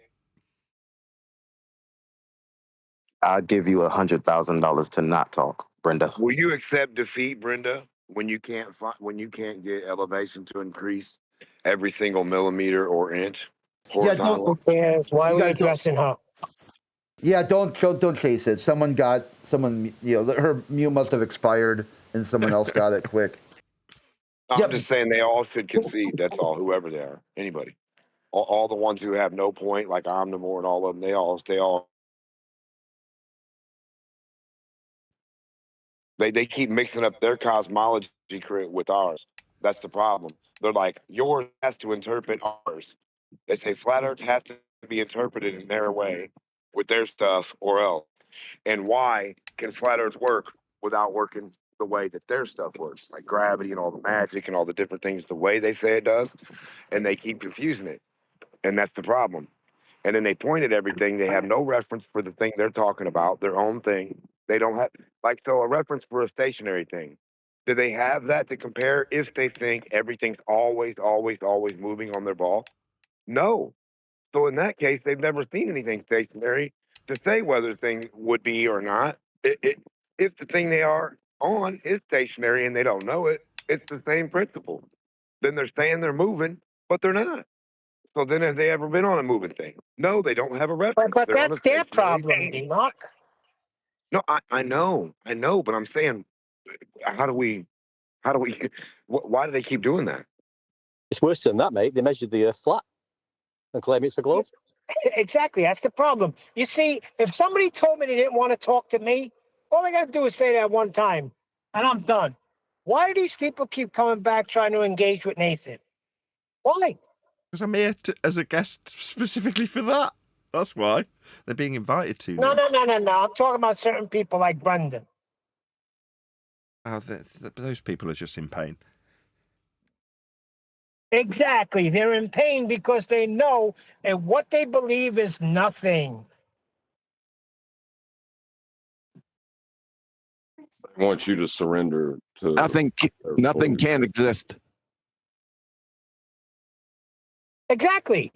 Their globe can't exist because it's nothing. And cosmology, astronomy, and astrophysics are all demonstrable pseudosciences. So whatever word you put out in front of it, it's not going to change. They're all demonstrable pseudosciences. So just blow that off. Yeah. Zetetic astronomy, what is that? Give an example of zetetic astronomy. Whoever. Also, there was an appeal to them having a model to argue from. We'd like a demonstration or a presentation of that model. When did that come? That must have slipped me by.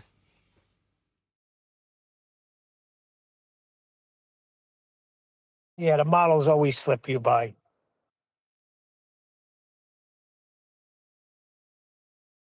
Zetetic astronomy, waiting for an example. Just one.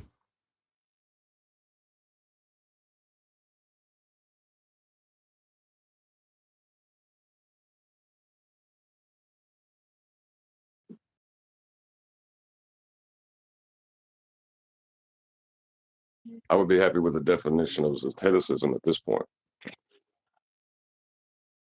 Is it as a zetecist? It means the person who it means to practices that seek. which has yet to be defined. It means to seek. Seek. Yeah. That's deep. That is deep. To seek and thou shalt find. What we sneaking? I just looked it up. Zeteticism derived from the Greek word zeteo, meaning to seek. You're all over it, Crit. Is a system of scientific inquiry, really, that emphasizes experimentation and observation over pre-existing theories, aiming to base conclusions solely on what is observed. It's a quite muddled picture. It has some good words in it. Let's get an example. They muggled, like Harry Potter, Muddled. the Seeker. Not muggled, muddled. It's Oh, a sorry. muddled composition. That was a Harry Potter reference. Because he's a seeker. He's a seeker. Yeah, it They goes call after me Seeker. Goes after the snitch. Isn't that a Who song? No, it's a Harry Potter subplot.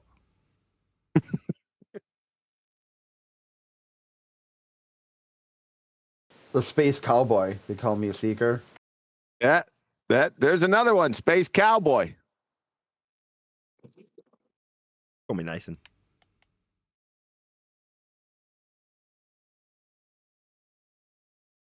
Who's that space cowboy? Billy Joe and Bobby Sue. Oh, that's What if don't you- tell me, don't tell me. Oh, Okay, we What if won't. you continue to seek after you found? oh, what's the name of the group though? Just told us not to tell you.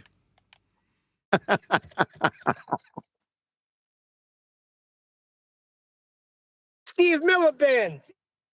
About time. I was growing a ZZ Top beard. I usually got it with music. And by the way, John, you're lucky you weren't in front of me yesterday. Not QE. Refracted. It's not refracted, it's reflected. You just been P-jumped. No. I thought he changed it back. Changed it back. Oh, did he? Okay. Did, yeah. You're not exactly Mr. Current Affairs, are you? I'm looking at his name. Hold on.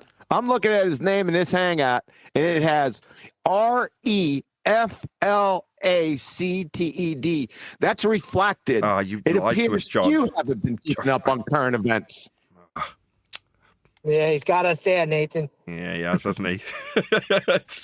I take it back, John. You're right. QE. I'm sorry. Which John? You. Quantum Eraser. I'm sorry, I was wrong. You are correct. I stand corrected. What's new? Wait. What What's did Bob new? the Science Guy call you? About to say, there's Instead of always a first quantum time. eraser? I couldn't hear you, Neil. You're being rumpus by the show host. Well, he takes precedence. So what were you saying, Nathan?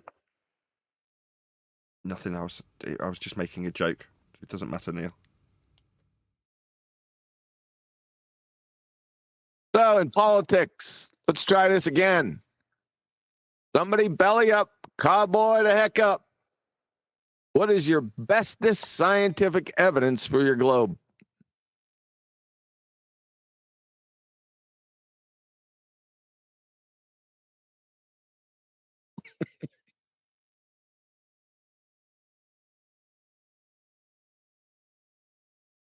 Come on, Nate. Strong, you didn't hear me? Cowboy the heck up. Let's get this show back on course. What is your bestest scientific evidence for your globe? Simple question.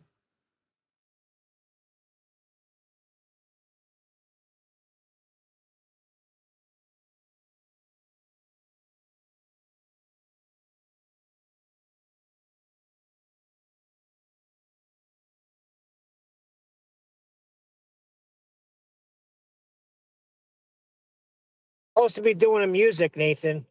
The music.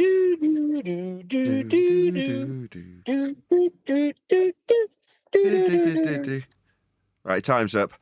There isn't any. QE, that's a malformed question. Don't you give that up. When I first came out here, it was the whole body of science.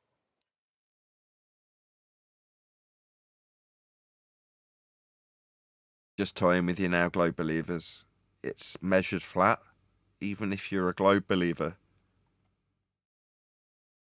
If you're new here, you might not be aware of these things. But it is literally game over. I mean, now that I recognise this, I shorten the time for the world at large to find this sort of stuff out. We've got the internet. No amount of censorship will change the obvious and observable facts about the world you live in. It is always, without exception, measured flat. There are no examples of the globe ever being utilised or measured in any way, shape or form. In fact, quite the contrary, the measurements that are asserted to be globe measurements are also flat earth measurements. So it's a done deal. You do live on a flat earth, in case you didn't know. I'll be the first to tell you. My name's Nathan Oakley, 1980. It's also my PayPal address.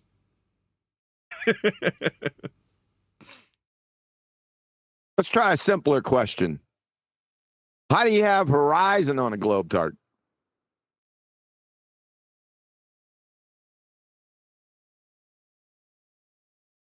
Did she say globe tart? How can you have a horizon on a globe is the question on the table for anybody who wants to play. By obstruction.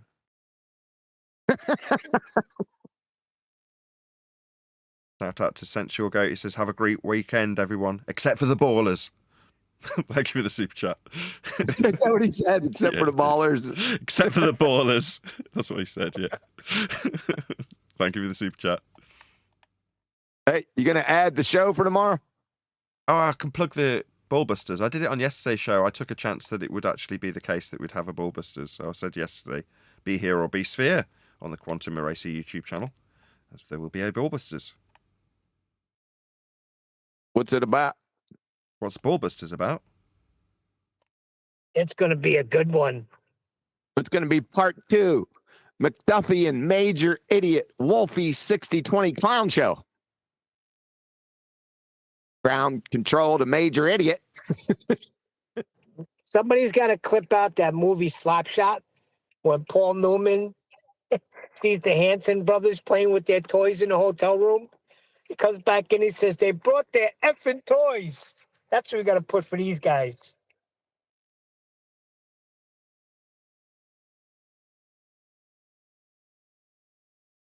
Back to the question. Ballers, how do you have a horizon on a globe with sugar on top? By obstruction. I told you already. there's a voice, incoherent voice from the past. Is the shoe a hypothesis? No, shoes are part of your phenomenological experiences. No, you said shoe was a hypothesis. We got you recorded. Yeah, the hypothesis is that it's a shoe and not a cake. You did it again. Ah, you're dumb. Neither shoes or cakes are phenomena. That's right. Could it be a cake, though? It's not something happening. Phenomena is something happening. It could be. It could be, right? Can a shoe be a cake? Could be. No, could your phenomenal experience of a shoe actually be a cake? Can't even spell it. Of course it is. Go find Zanuck and have a conversation with him. Yeah. Just read Kant on phenomenology. Just read this. According to the slope-intercept formula, y equals mx plus b, all horizontal lines which are derived from horizon have a rate of change of slope of 0. Baltard's IQ, collective. Unfortunately, the United States Naval Academy defines curvature as the rate of change of slope of non-zero. So how can we go out in reality, see horizons everywhere that have a rate of change of slope of 0, but yet be told by the glue-sniffing, heliocentric, Baltard-spinning space monkeys that we got to have rate of change of slope of non-zero along a tangent from our feet in every direction? Reconcile that. The horizon is caused by the Earth gets in I the didn't way. ask what the horizon is caused by. That's what it's caused by. I didn't ask that. Red herring fallacy. Grandpa Fiddlebones here. If anybody here has any questions for me or anything. Okay then. Who are you, Wolfman Jack? Sure. That's not Wolfman Jack. Wolfman Question, Jack had a or different if voice. there's any comments for me, Sure. I'm here to answer them. Can you have gas You pressure could without? consider this like an AMA sort of thing. Sure. How can you have gas pressure without a container? It takes energy to leave the Earth's gravitational field. That's why. Shut up! You're not Grandpa Fiddlebone. You're a moron. It does. It Shut takes up. energy to Grandpa, leave the Earth's shut up. We gravitational have field. gravity. That's Shut up, glue sniffer. It's Grandpa Fiddlebone's turn. It takes energy to Shut leave the up. Earth. My God, That's shut I believe up. they're That's asking why me a we have an question, sir. atmosphere. We have Oh an my God. atmosphere Atmosphere is because a it takes paradox. Atmo energy. means air is a gas. No, it's Spheres are not. shaped. Gases have no inherent shape. You'd fail first grade It intro to takes gas behavior, energy. by the way. It takes Shut energy up. to leave Shut the up. Earth. It's Shut up. like you want to Shut be up. muted. You're not in the conversation, Brenda. Somebody mute her. You could ask me Trying a to hear question this. about gravity, about eggs. I did just We ask already you a asked question. you a question, glue Right, sniffer. Let's deal How do with you have Grandpa. gas pressure without a container is the question. There you go. Like I said, you could ask me any question We about just did. gravity, Oh the my globe, God. Just did. eggs. We just did. What? You want it a third What's time? the question, sir? I just did. You're obviously deaf. Nathan, have you heard And of before Grandpa I've finished Fiddlebone? saying this sentence, he's talking through me. So, Grandpa Fiddlebone's an asshole. We've asked you 3 times. Whatever do you mean and you're by now that? talking through me again while I point out that we've asked 3 times and you're not answering the question. You're talking through me. I'm asking So a just clarification. remove Grandpa Fiddlebone, who's an asshole. So, comedian asshole, you've been removed from the discussion. You could have taken part in the discussion with me, but you're a prick who are here to cause confusion. That's your only obfuscation tactic. Clearly a dumbass. Didn't have any debate. You just had a tactic. I'll be an idiot and talk in a funny... Oh, yeah, you're a wanker. Get lost, wanker.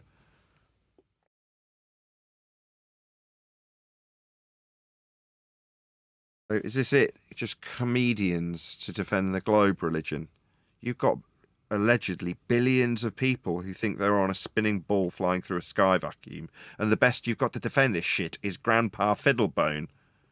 You having me on? Oh, I can talk about gravity. Yeah, we tried that with the other dickheads that had been here, Grandpa Fiddlebone. They didn't want to know. Me pointing out that we've got dispersion laws, second law specifically. You can point that out till you're blue in the face. Doesn't mean that anybody's going to ever acknowledge it from the globe side. You guys have got a religion to maintain. So Grandpa Fiddlebone can tell you about gravity, can he? Yeah, we're all well aware of what gravity is, thanks. Yeah.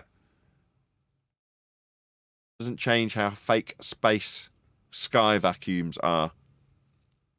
That was what we were hoping to discuss with Grandpa Fiddlebone. He just wasn't going to play ball, was he? How do you have gas pressure without a container? That asshole, Fiddlebone, that is, had it put to him 3, now 4 times. We'll give maybe one more opportunity, Grandpa Fiddlebone.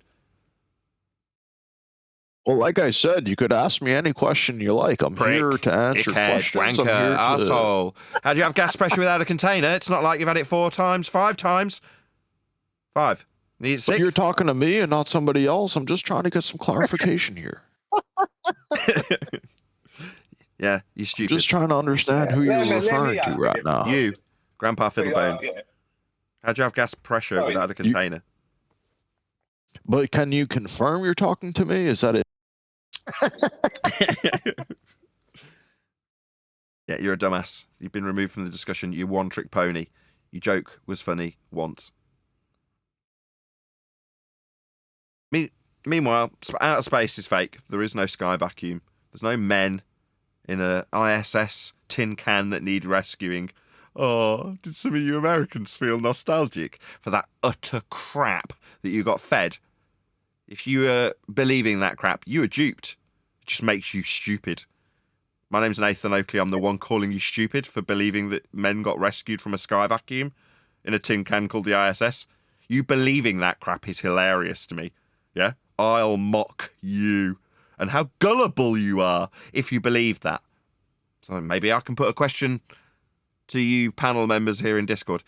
Did any of you guys who believe in a globe believe that there was guys in a tin can being rescued recently? Were you gullible enough to believe that? Anybody on the globe side of the discussion?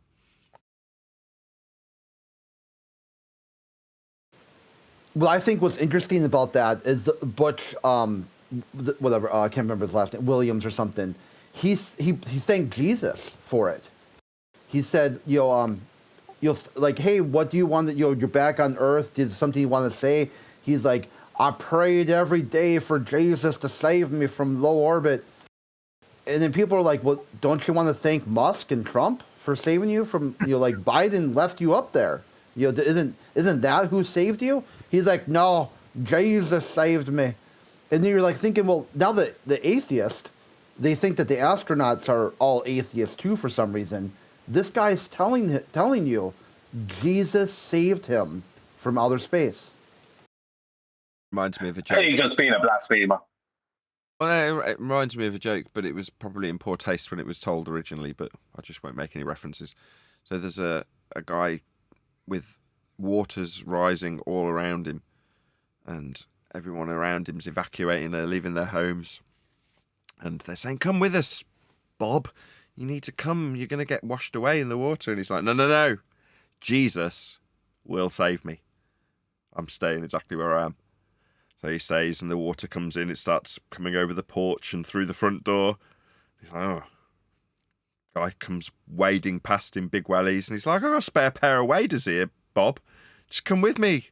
Come, you'll get washed away in the flood. Bob's like, no, Jesus will save me. A couple of days go by, and water's raised up to the first floor. Guy's in there.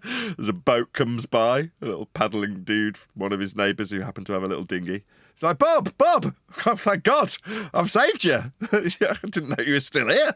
My God, it's a good job I'm here. Come with me, jump in the boat, I'm going to save you. And he's like, no, don't be so hasty. Jesus will save me. He's like, are you nuts? Jump in. No, Jesus, it's all right, I'm out of here. Right, a couple more days go by, and Bob's on the roof of his house, and there's a helicopter flying over, and it sees Bob on the roof of the house, and he's like, sir, grab hold of the ladders, we will save you. And Bob's like, from the top of the roof, it's all right, Jesus is going to save me. The helicopter's like, you're nuts. So the helicopter flies away, and sadly, Bob drowns. But he's been a really good guy, so he goes up to heaven, right? And Bob's like, what's going on? Why am I here? And Jesus stands before him and he says, well, why do you think you're here? You died. He says, well, why didn't you save me? He says, I sent your mate with the waders, I sent the guy with the boat, I sent a bleeding helicopter. You were supposed to write Jesus on the helicopter, and then he would have been like, okay, Jesus.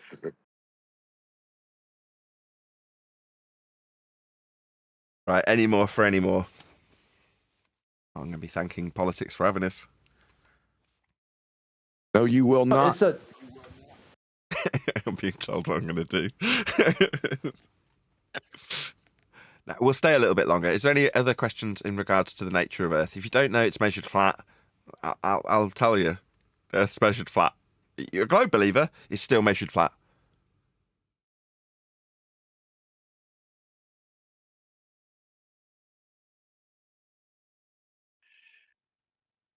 Can a basketball be measured flat? No.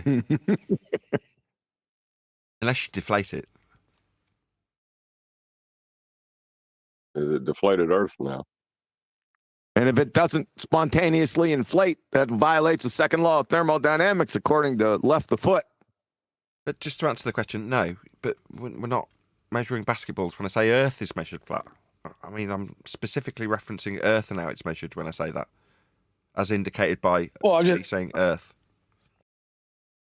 Well, I just wanted to point out. Excuse me, Mr. Nathan. Mr. Nathan, this is Grandpa Fiddlebone. I have a question Come on, for you, Fiddlebone. sir. Come on, Fiddlebone. Relax, man. I was just about to. Let me get mine out, then you can hop in. Hold on, Fiddle. I mean, I don't need to measure the basketball to know it's a ball, though. Okay, well, you'll do well in the basketball factory.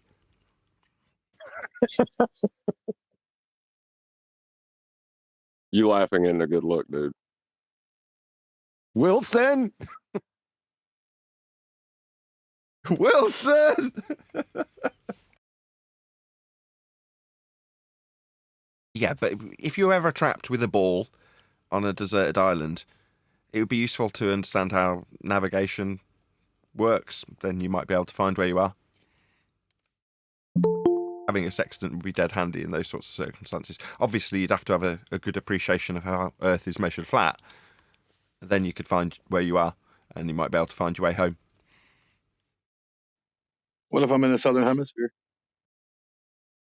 Still do the same thing in the southern hemisphere. Same thing. You can still measure angles to stars in the southern hemisphere. That hemisphere is a view of the heavens hemispherically. But I can't see Polaris there. Do you want to address what I've just said to you? In the southern hemisphere, Yeah, I am. The southern hemisphere of stars over a flat plane when you mathematicize that description with mapping and navigation. But it's still measuring angles on a flat plane in a system that's flat for measuring stars and the angles to them in the south. So it's the same. That's my answer to your question. Okay. Could you acknowledge that we still measure Earth flat in the south? Because that's what you asked me. Well, I don't want to acknowledge that because I don't believe that, but I will say this. Wanker, can you shut this asshole wanker up? Because I've just addressed his fucking question. And what's he done? He's pissed down my back. He's just pissed in my face. He just addressed it. Shut him up, because I'm furious. I am sick and tired of wankers. You just asked me how it worked in the fucking south, and I told you, you stupid asshole. Did you acknowledge it? No, you pissed in my face as a thank you, didn't you, you asshole? Yeah, we still measure angles with respect to a hemispherical dome of the heavens, the stars, described when mapping them on a flat plane for the angle measurements to the stars. Now, I'm repeating it for my audience's benefit because you asshole, you're not fucking acknowledging it. You're a prick. You're the type of shithead that we have to deal with. Somebody who thinks they've got a clever question about how the southern hemisphere works. And when I point out that that means we're describing the angle measurements to a hemispherical view of the stars over a flat plane and ask you to acknowledge what I've graciously answered you with, you chant through me because you're a wanker. Fuck off, you stupid wanker.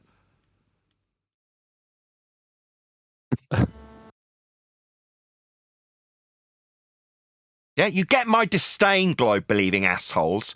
When I take the time out of my day to educate you, you ignorant pricks, I expect to thank you.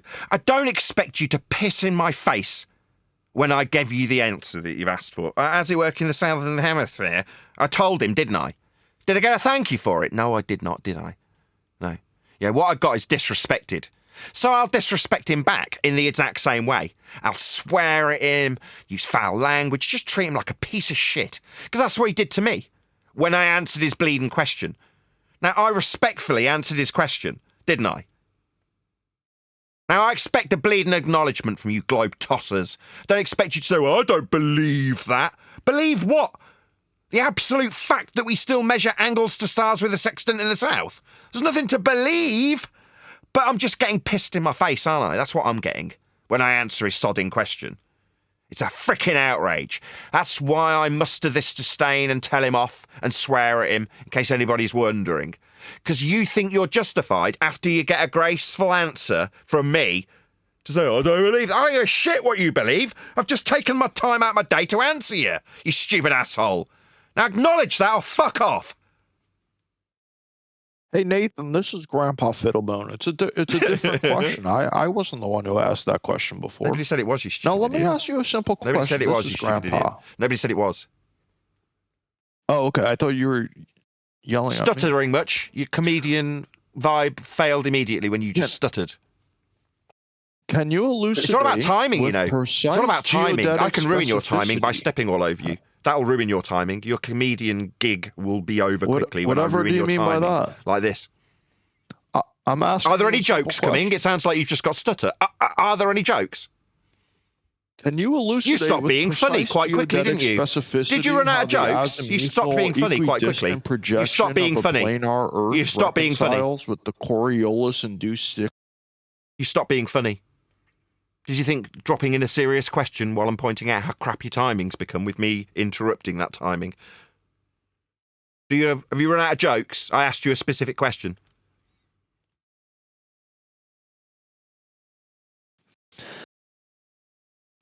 No? Yeah, now when they Just get the crappy serious. routine, To a right? uniform lithospheric density distribution absent the oblate spheroidal curvature empiric. That was total word salad, you Empirically numpty. You couldn't validated even get by through the end of your satellite word salad, you stupid numpty. You failed to complete that word sentence fragment. Validated by satellite allometry and interferometry synthetic aperture radar data. You're a retard. You're a retard. You don't even know what the words you're using mean. You're a retard. Retard. We're done with you. Be gone, retard. Your word salad didn't make you look smart, and your comedic one-trick pony act didn't last very long, did it? Well, Nobody's laughing anymore. Yeah? Your one-trick pony joke got one laugh. Now nobody's they got? laughing. Is that all you got? Was that your only joke? Hello? You're being asked something. Is that your only joke, Grandpa Fiddlebone? Do you need me to rephrase that for you? Or? I got a joke for you. Are you capable of interacting with a proactive respondent? Let me ask it a bit clearer. Can you expound with meticulous cartographic precision how the planar terrestrial paradigm sustains the Coriolis-driven cyclonic rotational dichotomous across hemispheric atmospheric dynamics? While simultaneously reconciling the gravimetric irregularities? Coriolis driven. Define Coriolis. Precisely. Please. Yes, Don Coriolis. No, he's pointing out you can't be Coriolis driven. No. Define the Coriolis. Well, you can if there's a cyclonic rotational dichometric hemispheric atmospheric dynamic. Yeah. You see, this is what's wrong. Right? On the globe side, they don't know the difference, with the exception of Bruhit and Conspiracy Cast. It seems the rest of them don't know the difference between being funny and being a smartass. Right? This guy's Whatever just do you mean by that? He adds nothing to the world. Right? He's just a nobody hanging around. I'm asking a simple question. To waste people's time. Brian and the guy. I mean, I wouldn't allow him on my server for even 30 seconds. Just to the guy who's asked the question, the point that you It's Grandpa faltered, Fiddlebone. Grandpa Fiddlebone. My apologies. Brian's caught you out at the point that you're asking about a contradiction in regards to Coriolis, because you have it influencing things in your question. But that's the question. Before I've even answered, how do you reconcile that with the cyclonic rotational dichotomy? So you're just muting me. You're just going to mute me. Yeah? Is that your tactic? Mute you. I don't have power to mute, I'll appeal sir. to the moderators. I'm in the middle of saying something, and Grandpa Fiddlebones decided he's going to mute me. I'll try that again. Whatever do you mean by exposed yourself? No, it's just going to be a non-stop. I get muted by Grandpa Fiddlebone, it seems. I'll try a fourth time. Brian's caught you out. He asked you about what Coriolis was because there was a point in your diatribe of word salad you didn't understand that contradicted what Coriolis was as it was influencing things. Brian caught it and then asked you to define what the Coriolis effect would be. You didn't. Therefore, we knew instantly that you're just reading off a load of words, that you don't actually know them. There's him muting me again. He's muting me again. It's just him muting me as I embarrass him. Brian's caught him out. I've now made fifth attempt to point out that we knew the point you didn't know the words and their meanings as you rattled them off. You've already been exposed as a pretender clown, trying to sound smart with long scripted words that you don't know the meaning of. Now we do, and as you use them, Brian is catching you out and then trying to clarify just how dumb you are with the words you don't understand the meaning of as you use them. We do know the words that you're using. We also know that you don't, and that they're word salad when you use them. Usually when everyone's laughing but you're not, it's because you're the joke, dude. That's what it is. Well, I just want to make sure he's referring to me. This is Grandpa. That whole thing you said, was that referring to me or someone else, or what are we talking about right now? No, we weren't talking to you anymore. I think you can So safely, the Coriolis you can safely phenomenon assume that while constitutes I'm an inertial answering him and he's pseudo-force getting clarity about who's being spoken to, you can be damn sure he's going to mute me. Right? He just, I just need some confirmation. You just need to mute me. Sure. What, mute me while I answer you? Yeah, you've got a globe tactic repertoire that you're now engaged in. Yeah? We've seen it all before. I've been here Whatever 10 do you years. mean by that? What you're doing now, right this second, is not new. It's not unique. It's not special. You're just a wanker. You're a fairly standard wanker. That's what you are.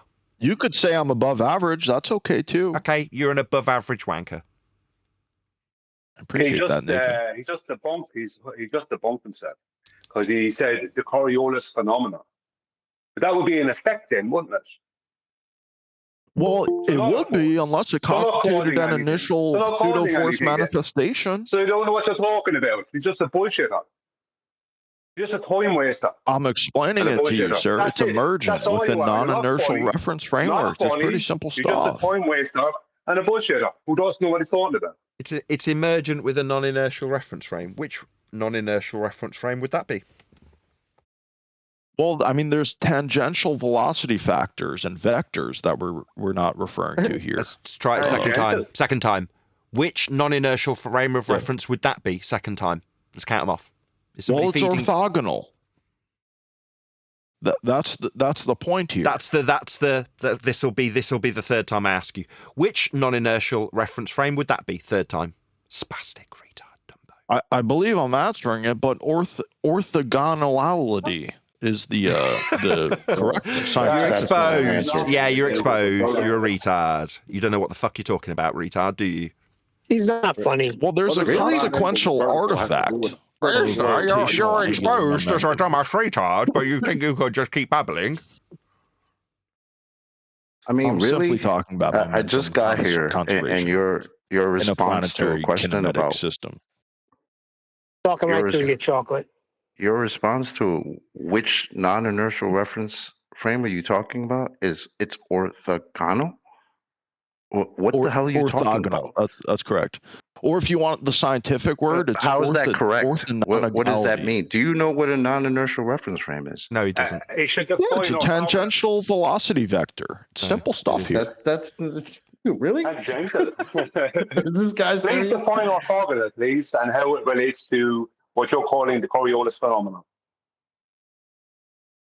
Well, I simply said it. It's a consequential artifact of rotational angular momentum. It's kind of simple scientific thesis here. But you mentioned orthogonality, which is 90 degrees to vertical. Right. Yeah. Well, if you want to think of it that way, on a planar spherical kinematic system. He has yet to define that. He hasn't defined the Coriolis effect. He's talking around a lot of things, but he's not defining anything. Or telling us which is He's just a bullshitter. Or telling us which is the non-inertial frame of reference he's detailing. He hasn't told us that either. Well, I could simplify it a bit for you folks if you need. There's some sort of perpendicular configurational alignment here. Anything. You're an idiot. We just need you to answer the questions that we're asking you. If you want to come in here trying to waste our time, we're going to get something out of this. Now, Nathan asked you a question. Please answer that. I just did. There's a perpendicular configurational alignment that tends to act as sort of a directional axis. You don't understand. Using the word orthogonal as if that makes you linear 90-degree angularity. Being able to say the word orthogonal doesn't make you intelligent. Now, Nathan asked you which reference frame you're referring to. The inertial reference frame, sir. It's simple stuff here. So you said the non-inertial. Yeah. Which was the non-inertial reference frame you're referring to? Non-inertial, inertial, same thing. It's the same thing. Similar thing. We're done with this clown. He doesn't know. Please take him away. He's just wasting his time. There's a relatively directly linear orthogonal relationship here in the angles. Shut that one. You idiot. For everybody in here. This is for everyone in here. Why, even if you're bored, why would you want your time wasted? If you're going to come in here to talk to Flat Earth, this is what you've got, ballers. Would you want to be dealing with this guy? This is what you've got. What's the purpose of it? Represent. This is what you've got, man. This guy. Non-inertial are the same thing. This guy just said that non-inertial and inertial reference frame are the same thing. Yeah. Question: why would they name them differently if they're the same thing, buddy? Don't keep feeding them. You gotta try to reason with them, chocolate. I don't know. I just got here. This sounds fun. I don't know what's going on, but yeah. We're getting made fun of by a retard. Basically, what's going on? He's trying to make Yeah, he's trying to clown us. When he said the non-inertial and inertial reference frame are the same thing, that's cute. Yeah, it's like Yeah, the but- kids in special ed making fun of the kids in regular class at this point. Yeah, but what it is that the reason why he thinks that's a good thing to do is because he thinks that flat earthers must be stupid. So when he comes in here and waffles on with a lot of rubbish, and suddenly he's caught out within his waffle, he can't then deal with that. So he has to just keep on waffling.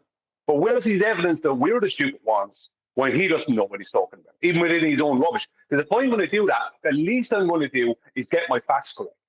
I won't be getting caught out with simple things in the middle of sentences. That won't be happening if I'm going to take that route. So how are we the stupid ones within this scenario? That's what I'd like to know. Because that's why he's here, because he pre-assumes that he's the smart one. This is the problem with our opposing He just side. proved he's not. Yeah, but this is the thing. How is he the smart one then? He's not. How is he the smart one? He isn't, Brian. But they want to assume that they can waffle a load of word salad at us and catch us out like we don't know what all the words mean. It's like, no. Like you've just pointed out, Brian, if you're going to do that and be comedic, you've got to know what all the terms mean so that you can catch your opponent out. Well, he didn't, did he? So he's not going to look smart at the end of that process because he isn't smart. Anyway, with that, I'm going to say, if you are watching this on either Nathan Oakley 1980 or Nathan Oakley Premium Stream, stay tuned as there will be an after show to follow. Yo, Phenomenon. I was just like, really? This is the type of day we're having? Yeah, he's trying to describe Coriolis, the plane of reference is 90 degrees to something. You know, orthogonality. What Coriolis? Don't. I ain't even trying to figure that out. He's claiming it's orthogonal, and then asking us about the plane of reference that you just friggin' utilized. What are you talking about? I see. Well, it's quite a simple concept here. What's the simple concept? Oh, absent the oblate spheroidal curvature, there's some empirical validation that can be validated by a satellite allometry and interferometric synthetic aperture radar data. He's the same word. Exactly. Nice, bro. Let's go, bro. Yeah, see, we got smart globers too, guys. Validation of Rick, what? does he understand the majority or any of the words he just said? He knows every one of them. Cool. So define Coriolis. It was asked earlier. He didn't do it. I believe I answered that many times. It's really funny. Wait. The fact that you just brought up the hold on. The fact that you just brought up the oblate spheroid, I got a question for you. I want to know, which type of glober are you? Are you the pear-shaped globe earther? Are you the oblate spheroid earther? Or are you the perfectly beautiful spherical NASA earther? Which one are you? Well, here's the Which thing. one do you go with? I'm just asking questions here. That's what I'm doing. I didn't hear you asking questions. I heard you trying to tell people what Coriolis force or phenomenon is. That's what I heard. But you just brought up an oblate spheroid, so I want to know, is it an oblate spheroid? Is it a pear? Or is it a perfect sphere like we're shown by your alma mater, NASA? Which one is it? And you're talking to me, is that correct? I just want to make sure you're referring to Grandpa right now. One trick pony. Or Hi even someone guys. else. Hi everyone. Hello everyone.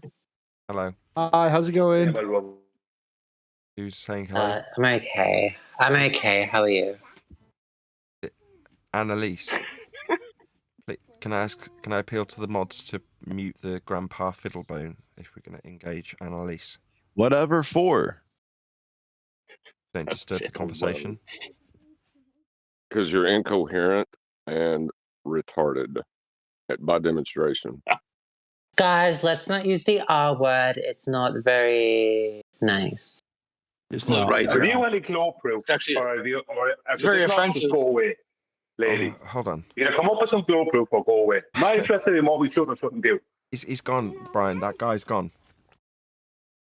No, this lady, Annalise, the minute she comes in, she starts telling us what we should and shouldn't do. Just, where's your globe proof or go away? Yeah, I concur with that. That's pretty logical. I must be logical. Yeah. I literally just said you should not say the R word. That's it. But retarded That's means all. mentally held back. He demonstrated he was mentally held back. Why is it wrong to say that's retarded? Well, just say mentally challenged, man. You don't have to use the R word. Can we just Exactly. Thank you. Why? Okay, he's a global. Policing's over. Hold on, just one second. Just one sec. Right, Annalise, what's been put to you is that.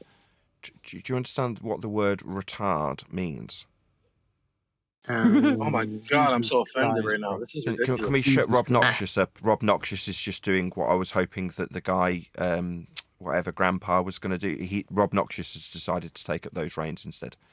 Annalise, to retard means to hold back. Do you understand that? Yes, of course. I'm English. Excellent. So to describe him as mentally retarded when demonstrating exactly that is an accurate description of what he is. Yeah, but don't you think it's a little abrasive? No. No. What did he say anyway? What did he even say? I don't know. Annalise, it's just you're deciding that you're going to give orders of how we should talk. I mean, we're not telling you. I never said that. And now you're talking through me. I'm quite finished. Sorry, I didn't mean to. You're still doing it now. Ideally, I won't be telling you how to talk, but we will hopefully engage in discussion about the nature of Earth.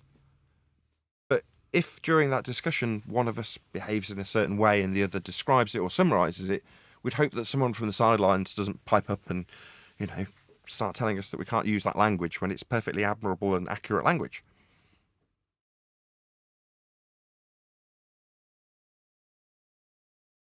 Perfect. So in the meantime, Annalise, you're in a flat Earth forum. Do you have any globe evidence? The Earth is round. That's a statement as opposed to evidence. That's retarded. Unless you've got a lot of evidence and a lot of we're engaging with Annalise, this person called leading Annalise. So this is the third white night in a row. Just saying, unless she's just shut up. So Annalise, that was a statement as opposed to evidence. Do you know what evidence means? Being English and all. Yes. What does evidence mean? Evidence means I guess facts that are backed up by imperial studies that are usually peer reviewed. What does imperial mean?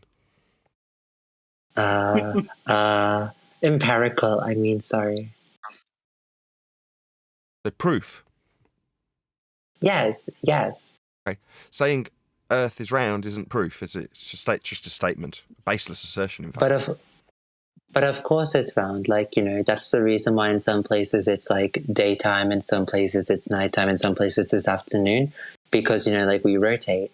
So I feel like that's like proof enough. Like you could literally just step outside, and if we are, well, we're probably not because we're in the same country, but if someone else is let's say in, I don't know, Chile right now versus someone in Ireland, they're going to be seeing a different, side of space because the Earth is round and we rotate. Yeah, that's an affirming the consequent fallacy. But was that not good? Did I not explain pretty well? No, you affirm the consequent. You also you said weather proves globe.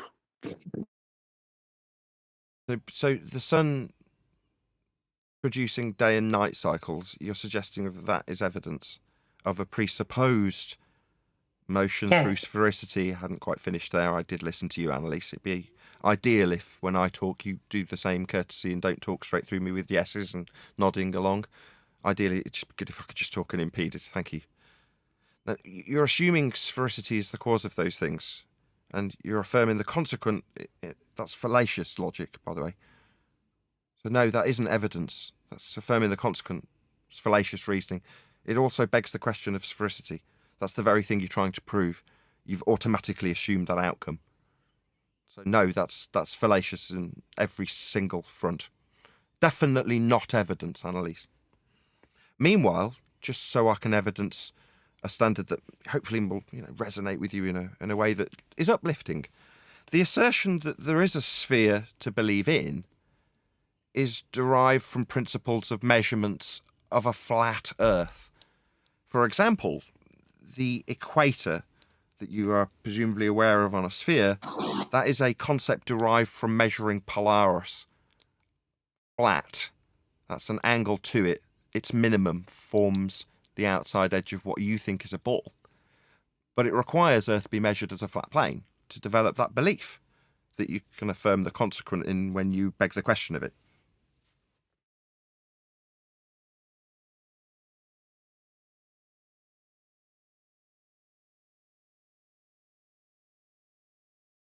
There you go. You learn something new every day. Well, they're already taught that, they can measure it as a plane because it's a really big ball and all. They already know it's flat. You don't have to take them far. I suppose as a question to you, Annalise, were you aware that in order to believe you're on a ball, you must measure Earth as a flat plane? Did you know that? Everyone knows that. I did geography in high school. So you're already well aware that Earth is measured flat? Yes, because I'm smart. That doesn't mean it is actually flat, though. Do you think it's held up by a giant turtle? Wow. Excuse me? I didn't assert that. That's what's called a straw man fallacy.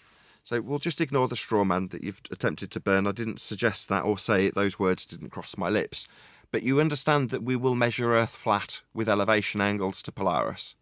But you're suggesting that in spite of measuring Earth flat, that doesn't mean that it's flat even though it's measured that way. And you understand that because you're smart and did geography, correct? Yes, and I understand circumnavigation. Okay. So why would you assert that it's not flat if it's measured that way? Well, like what? Like what? Is that pardon?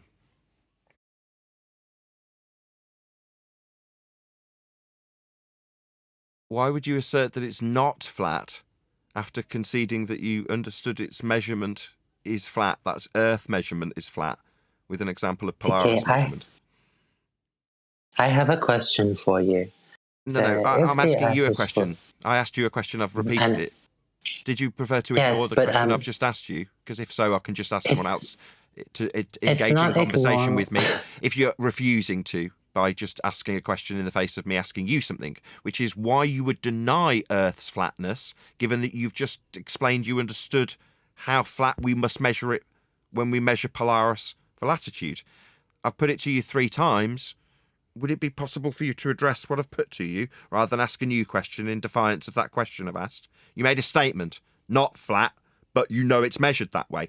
That makes no sense. I'm asking you to clarify that, please.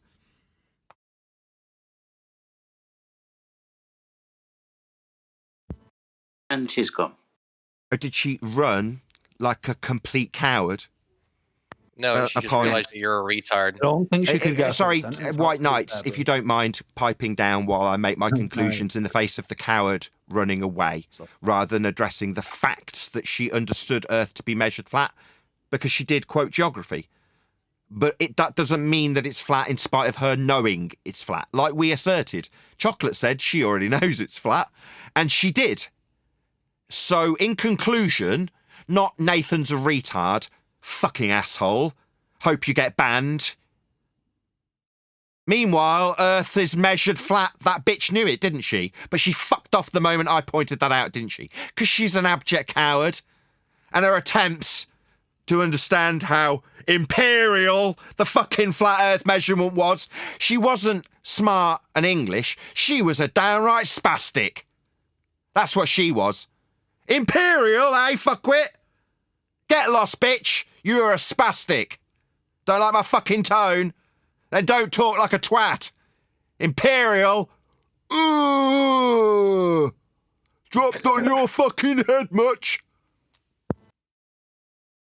Like it's necessary. That's why they're here to deride and insult us. Because to take something, you must make someone your enemy first.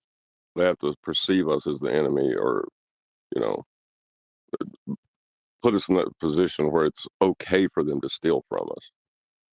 Yeah. It's okay for her to know damn well Earth's measured flat in geography, because she's smart and English. So you know damn well it's measured flat then, bitch, don't you?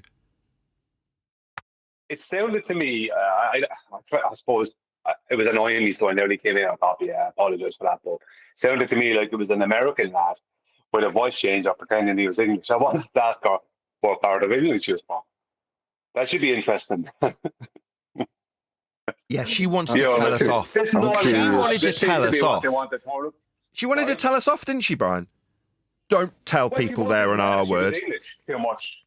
You don't need to tell everyone I'm English. You're just English. You just are. Do you know what I mean? You don't feel the need that doesn't have to be one of the first things you say.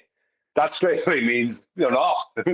More than likely. Exactly. I don't go around telling people I'm an Afro-Caribbean man. Why would I? It's obvious. Yeah, you don't need to tell people what you are. You just are what you are. Yeah, man. You know, and it has no bearing. Who cares what you are or where you're from? You know what I mean? In the arena, in the debate arena, it has nothing to do with anything. So this is just an American guy, I'd say, with a voice changer. I'm curious if the white knight that called us a retard because she left or whatever, if he would agree with her that obviously we know it's measured flat, but it's still globe afterwards. Would you agree with her? Well, she did have imperial evidence after all. Imperial evidence. You're not going to let that one go, are you, Nathan? Imperial. What are we talking about, margarine? If you come and give me orders, about what I should say and how I should say it, and then fuck up on basic English after telling me you're smart and English, then I will rub that in as much as humanly possible. Yeah? That's what I'll do. You don't get to decide what is and isn't socially acceptable, Nathan.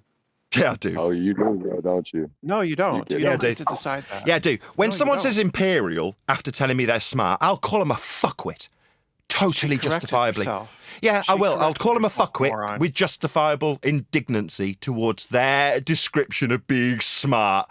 Because my indignance is based on their incorrect assertion that they're smart when they're telling me how imperial the fucking evidence is, Brenda. You wanker. Can turn it on and off, can't you, Wanker. Nathan? It's all just an act, right, Nathan? Stop shouting. Turn it. Piss off, you wanker. Go and masturbate yourself somewhere else. Wanker. Yeah. Yeah, it's like you have empirical evidence for the flat Earth? Yes, it's measured that way, sir. Let's do this, dude. Ooh. Yes, I do have empirical evidence that's precisely how Earth is measured for everyone always. There are no exceptions. Can you explain that method? Yeah, well, you're not listening. I just took that bitch by the short hairs with Polaris measurement on a flat Earth. Were you not listening? Well, I heard you abuse a lady, of course. Did you not hear me, dumbass? I didn't say I abused her. I gave her Polaris measurement. She said she understood it. I'm asking if you understand it. She said she was smart and did geography. Now you're talking through me like that bitch did. Do you understand? I'm asking for your empirical evidence. Yeah, she said she understood it. Do you? She said she did geography when I detailed the measurement that gave the equator. I'm asking you for the 4th time. If you understand it, you stupid dumbass. It seems like when I get to the conclusion of me asking you for the 4th time if you understand that empirical evidence of measured flat Earth, you don't seem to want to respond to it. You just want to chant through the top of it. So I'll ask a 5th time. Is it just going to be you chanting through me trying to get the question unimpeded? Is it you winning when I ask about that empirical evidence that you don't seem to have understood or acknowledged? It was my response to you, sir. We were discussing the empirical evidence of a measured flat Earth. She said she understood it. You were here when she said that. Do you not understand how flat Earth must be measured for the equator, sir? 5 times. You sound silly, Nathan, when you talk like that, bro. I think everyone's in. Shut him up, wanker! This white knight wanker. The guy asked if I had empirical evidence. Now he's not answering me. I've given it him and asked if he understood it. It was in discussion before he asked, making him a retard or deaf. Sorry, I lost connection. That's all. All right, no worries. I'll tone it down a little bit. Oh, I went through with that woman. She seemed very stupid. She thought she was smart. She did, however, confirm she understood how Earth is measured flat for the equator. Do you also, like her, understand that? Example of empirical evidence of a measured flat Earth? Or not? Is that a scientific thing you got? So that's a question in response to it. This man's a wanker, moderators. I've asked him a very simple question 6 times. He's lost connection, and now he's asking me about whether or not it's scientific evidence. Nobody asserted it was. I laid down the measurement that's empirical in nature. It's a measurement of an Earth that's flat to be an angle to derive equator values for him to believe he's on a bleeding sphere. It's a pertinent point. Maybe I'll be told in response this time that it's not foundational. Asking me if it's scientific evidence doesn't acknowledge if you understand the flat Earth measurement that gives us the equator. I'll ask a 7th time, sir. Do you understand my empirical evidence when it comes to Polaris measurement and its minimum to form a globe Earth equator when measuring Earth flat? Do you understand or not? It's been 7 times. Oh, measuring an angle neither requires a horizontal nor forms one. A horizontal what? What did... Measuring what? an angle neither requires a horizontal nor forms a horizontal when you take an angle. Angle, elevation angle, time waster. Let's keep leaving out the word elevation. Oh, yeah. It's all right. What about elevation changes the angle? It's just an angle. But it's an elevation angle. Seriously. Do you need us to define what that is? Are you unaware of this thing measured? Just an angle. It's like it's almost like me asking him a question should be obfuscated with him immediately muting me. Let's try again. I'll start, see if he interrupts the second time. So, are you unaware of this measured angle known as an elevation angle? Would you like me to define it for you if you are ignorant of it, sir? Second time. Oh, you can measure an angle, okay? That wasn't a question. Third time. Are you ignorant of an elevation angle? I'll define it for you if you are. It's the 3rd time. Oh, go on. You define it. Oh, excellent. The altitude angle, sometimes referred to as solar elevation angle, describes how high the sun appears in the sky. The angle is measured between the imaginary line between the observer and the sun and the horizontal plane the observer is standing on.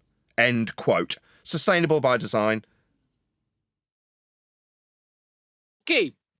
Well, that's just an angle, and I did point out to you that that's a globe citation before. It's not just an angle. It's an elevation angle. There was no horizontal involved.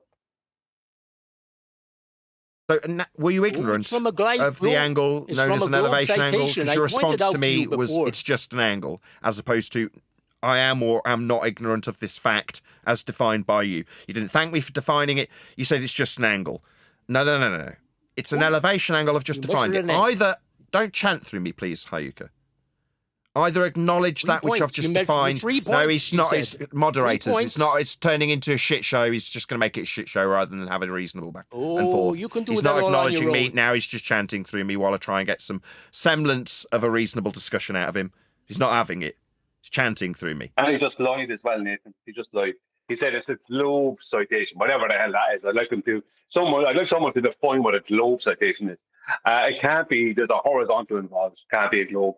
Remember the thing that you, time waster, lose the radius? Remember the thing that you said had nothing to do with the elevation angle? Oh, sorry, you said angle, because you were trying to not reference and address the elevation angle. Now, fuck off.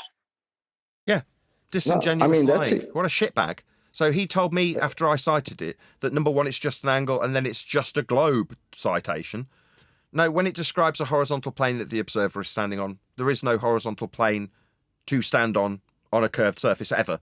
under any circumstances. So that makes him a lying, disingenuous shitbag who can fuck off. I don't want to talk to him anymore. Fuck off. Well, there is apparent plane.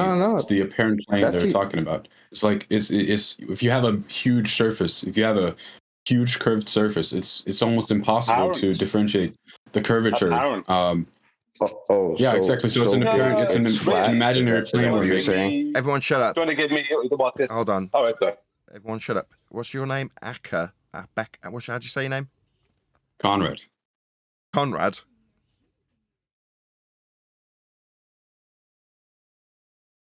Yeah. Okay. Feel free. I'm going to clear the airways for you to make your statement of it's so big we measure it flat. And we don't measure it flat. We say we have an imaginary flat plane, and that's what we refer to as, when we want to measure angles to the sun. That's what we refer to. So we measure it flat. You're saying that the bit we measure flat is imaginary. That's not what I said. It's just me. No, we don't measure straight it. Through the middle of me. We model it. That's what we do. We model this. What a wanker! What a wanker! I'm addressing you. Yeah, I heard what you said. You said it's an imaginary flat plane that we measure. No, not measure. We model it. Right, we measure elevation angles to the star Polaris to form the minimum. Yeah, we measure that. Is it just me, or is this every single time I talk? This fuckstain talks through me. Now you've been server muted, you fuckstain asshole. Is this your only tactic? You think you can win by telling me about an imaginary plane? Cry more, what a bitch. wanker! Another wanker white knight that doesn't like the fact that this asshole's been shut down because he can't win by talking through me every time I open my bleeding mouth. Yo, Conrad, you fuckstain. Do you want to try again and have a decent conversation with me where you don't chant through me when I respond to your shithead remarks about an imaginary flat plane that we'll measure? Oh, it's not that Earth's being measured flat. It's just that we're measuring an imaginary plane that we're not measuring. Oh, yeah, we are. It's called an elevation angle measurement. I just defined it. It had the word fucking measurement in it. You stupid fuckstain that can't but help talk through me. So, Conrad, you wanker, do you want to respond to the cited source where it defines it as being fucking measured off a horizontal plane we're standing on? Can I speak now? You could respond after I've finished rather than in the middle of me responding to you when you say we've got an imaginary plane that isn't measured when I just cited sustainable by design. Two specific words in there. Measured and horizontal plane.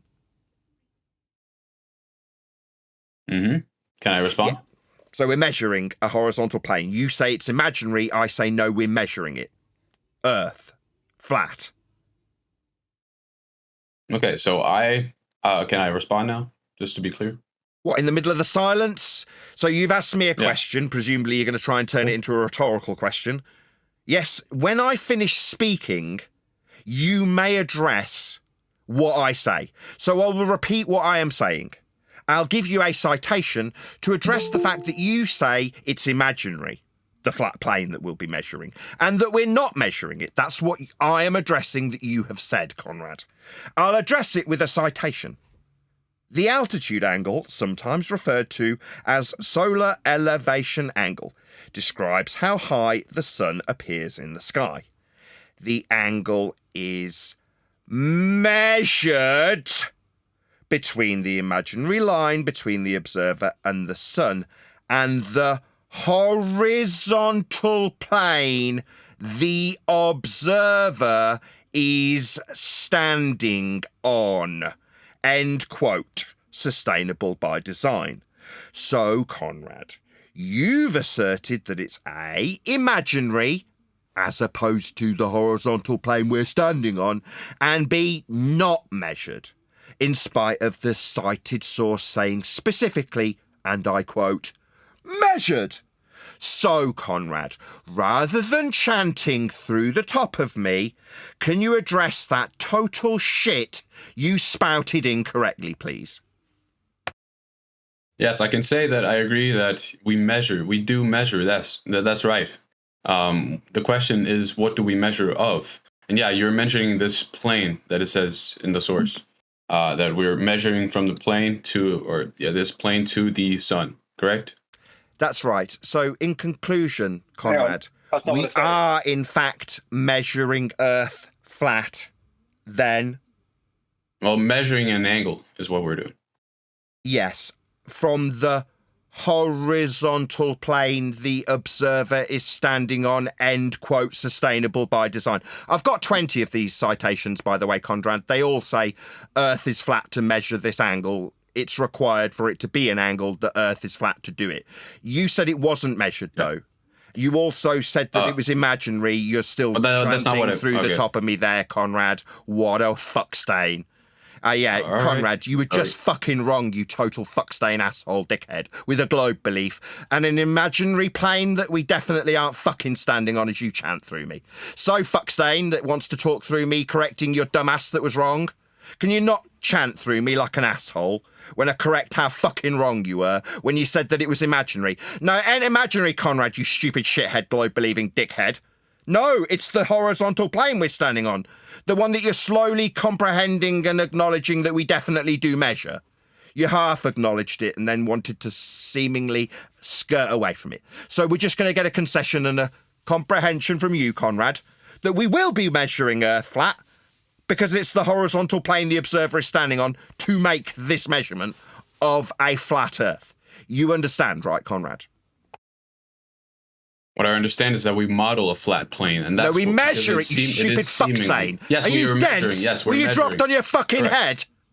We're not measuring the Earth. Oh, really? Why does the sustainable by design citation say the word measured? Asshole. Then? Why does it say fucking measured? Then you stupid retard. You want me to read the citation? It says measured because we're measuring an angle. And, yeah, so we're fucking measuring it. Then we're not modeling it. Then spastic. So you're just a shithead. Yo, shithead. Shithead. You're wrong. Fuckhead. Can you tell me Oi! Shut up! All right. Yeah, you're a fucking idiot. You're wrong, and you want to chant through me when you say we're modelling it. No, fuckstain. You're wrong, and you're going to correct that shit right now. So, you retard, you're wrong, we're not fucking modelling it. Otherwise, it would say bye-bye, bitch. That bitch had to fucking run. Because he needed it to be modelled when it's actually measured. That would be Earth that's measured flat. But that little fuckstain had to run like a coward. Because he couldn't tell me that modelling is what we're actually doing when we measure Earth flat. Yeah, bye-bye, coward bitch. You won't be telling me how we're modelling a measured Earth that's flat. You can run, though, can't you, Conrad? Piss off. Can I say something, Nathan? To you? Which can? Well, not just to you, just to whoever, but I'm going to address you. What we get, right, is we get the Dyer tribe of a whole line of cartoon characters, the Hiokas and these other idiots, right? They're all characters. They're not anybody. They're not real people. Like whoever they really are, that's not who they really are in the world, right? And then we get the Brendas of the world, right? And we get then the social complainers. Oh, your behavior is this, your behavior is that, blah, blah, blah, right? And then now and again, we get someone like Conrad who comes along and he wants to have some kind of a debate, but he's not honest about how he does it. Because when it came to the actual citation, he wasn't addressing it. He says, well, he tried to say, yeah, it's a plane or whatever. No, it's specifically a horizontal plane that the observer is standing upon. That means it is the Earth. And the reason it's the Earth is because horizontal doesn't exist in his paradigm. It cannot exist. Horizontal is a constant orientation. And you're literally standing on this horizontal plane. That means it is the Earth. No matter what way, it's either parallel to sea level, you're at sea level. It's one or the other, right? Mean sea level. It's one or the other. The point is that it's the Earth that's being referenced. It's the height of the celestial body or whatever else mountain above the Earth. That's what an elevation angle is. That's what you're measuring. The angular height, the vertical angular height. That's what's being measured. So now and again, someone does come along who will have a conversation like Conrad, but by that time, we're also pissed off because we've spent an hour dealing with cartoon characters and people want to tell us how we should talk when they don't even know how to talk. Do you know what I mean? It's a load of hypocrites and cartoon characters. If Conrad would come along in the first place and then be honest about it when he's having the debate, not kind of give a feeble what's the word I'm looking for? Replay of what the citation was, right? Leaving out very specific words, right? Then we would be able to have a debate. But at that point, He has to admit that he's wrong. So he won't do that. So the closest we get to an actual debate is somebody like Conrad.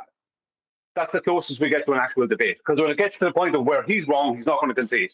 Yeah, he's going to, and you're going to be, you or me or whoever is going to be so pissed off at that stage because we've been dealing with a load of rubbish that, we can't even have a conciliatory conversation. But even the Conrad guy, he's not after a conciliatory conversation, right?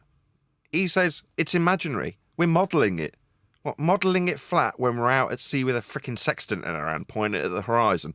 No, we're definitely not modelling jack. We're measuring the surface of Earth to acquire an angle so we can save our life at sea.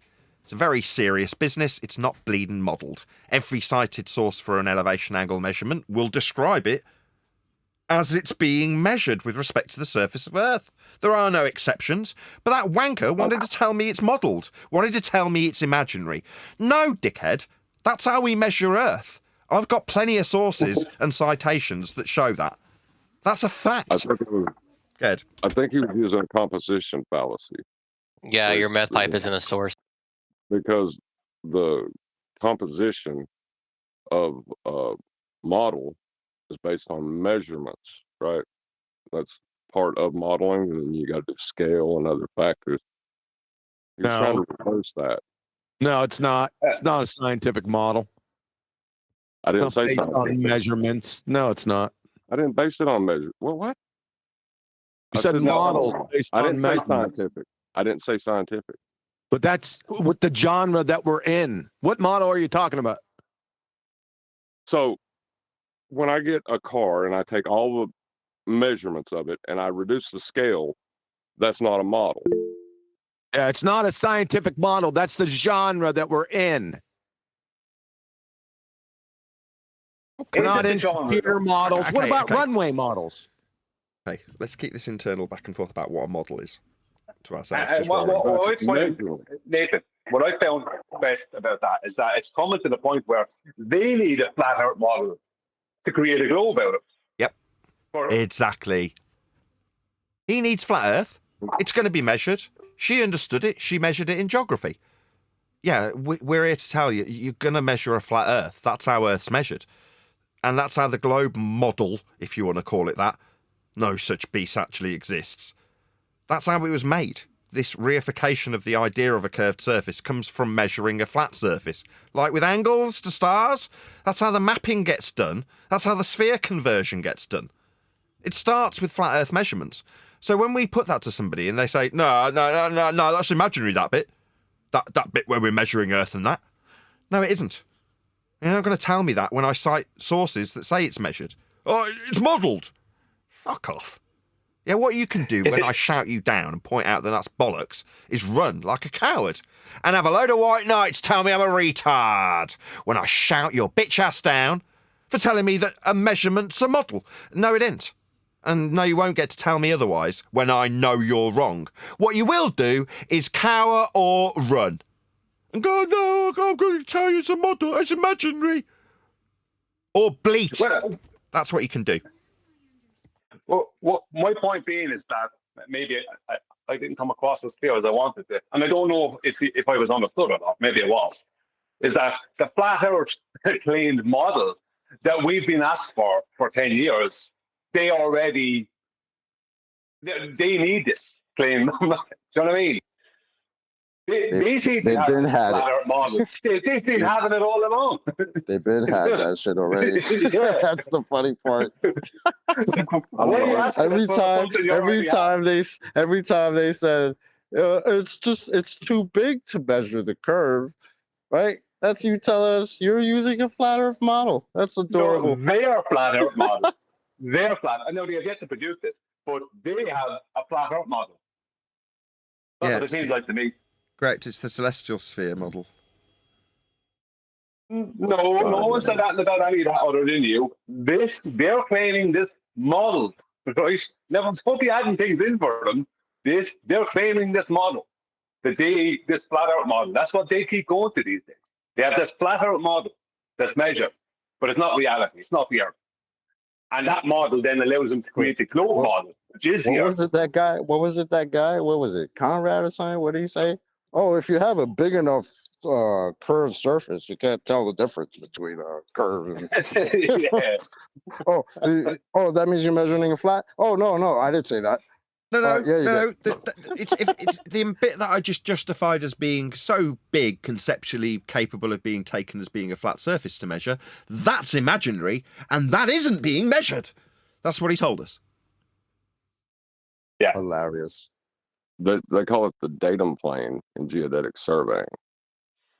And I didn't hear anyone say, I'm hearing about a flat out model that these guys know about and supposedly measure. And they have yet to see it, this flat out model. Maybe we need to start asking them for their flat out model. Because that's what we've been asked for 10 years, even though I personally never claimed a flat out model. Well, in school, they taught us the celestial sphere was. Don't be. See, this is the problem. Now you're going to go adding in things for them. Leave them produce this flat out model that they need and they're claiming to measure. You're gonna have to get wise to this game pretty quick, John. I got wise to Brian's game immediately. He's not going to let you give them anything. No. They've said that they're taking these measurements so big it's flat. Okay, well, let's see what you've produced with your so big it's flat measurements you need for your globe. Let's see that. That's what Brian's saying, and I'm going to roll with it. No worries. I'm with that. I'm with it. Model. Yeah, and chocolate, obviously. They're flat out model. That's what we need to see now. Because that's what they're claiming. They're specifically using, you have been using the term model. We just model it that way. Right? That girl, the lady, she was like, oh, but everybody knows it's measured flat. That's like, oh, I'm smart. Oh, yeah, but everybody knows it's measured flat, therefore globe. That's smart. What the hell, man? They don't know they've been surreptitiously. Sorry, go ahead. The genre we're in is for what is, or is it for how, why questions? What is? What is? When I want to play a game of basketball, I always get a big sheet of plywood to play it with. You know, a big sheet of plywood, I mean, it's so small. You could treat it as a basketball, Brian. Yeah, it could be like a portion of a really big basketball. It could be part of a flat basketball model. Yeah. That's what they're doing, though. That goes back to the dude with, that's a globe citation. Excuse me. Why would a globe citation talk about an observer standing on a horizontal plane? Why would they do that? Because in their mind, measuring a flat Earth proves a globe. And I've been saying it for at least a week, haven't we? They already know it's measured flat. That woman was the perfect example of it. Yeah, I'm smart. Yeah. Of course we're measuring it flat. Everybody knows that. Doesn't mean it's flat. I thought I was hearing things. That's the smart bit right there. Doesn't mean it's flat. After everybody knows it's measured flat, that's where I'm smart comes in. I've been telling you cats this for like 2 years. You just now getting it. Yeah, we hadn't recognised this imperial evidence until now. Imperial evidence. Right, I'm going to say another massive thank you to Politics Discord server for having us. Are we welcome back next Friday? Hopefully so. Yeah, cool. What up, Politics? You want to join? No wonder it took you forever, Nathan, to let me in because you was chewing somebody out. Welcome to stay up. Heroes. Thank you for having us, Politics Discord server. It's been a pleasure as always.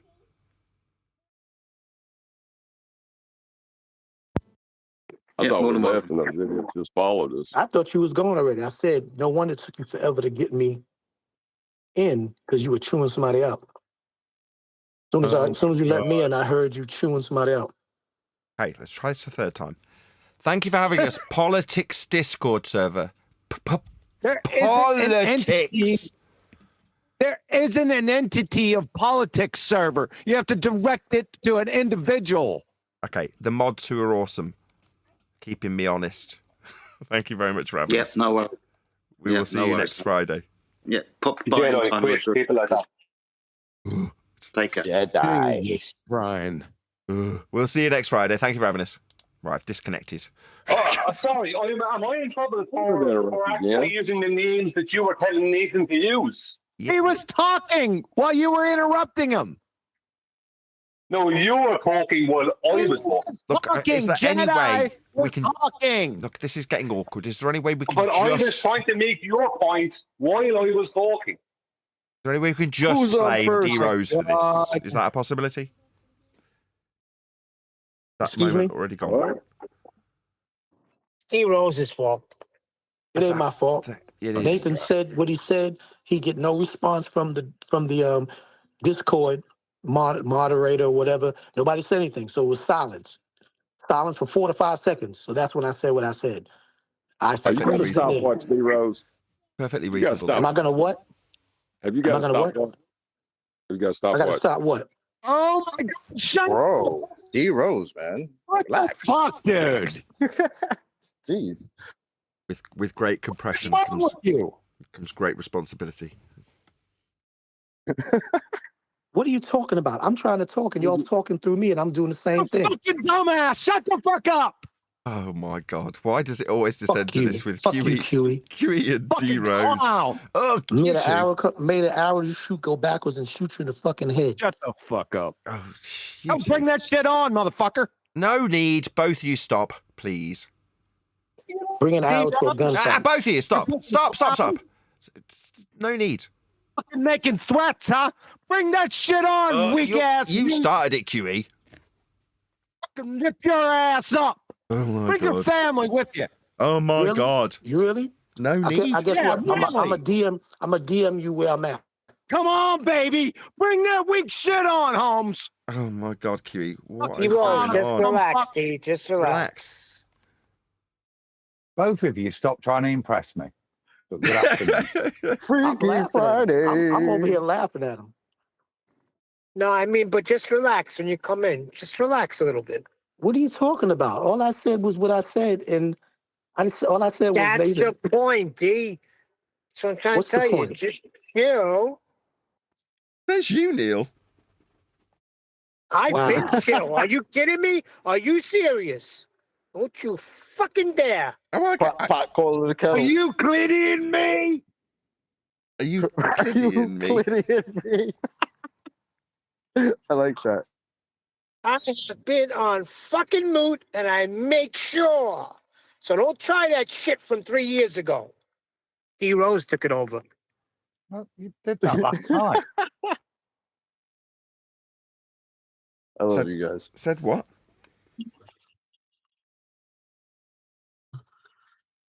I mean, on another note, it makes perfect sense to me if you're measuring the curvature of Earth, you not to use the curvature of Earth, but just use an imaginary horizontal plane. I mean, what's the problem?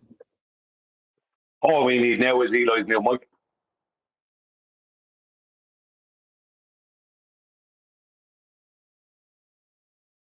Yeah, they already know. So big it's flat affirms it, right? Everyone knows. At least a dozen occasions where they've been told Earth's so big, we measure it flat.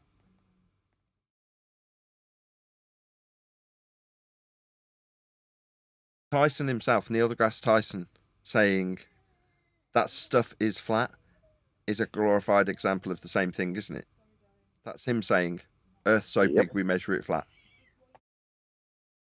Yep.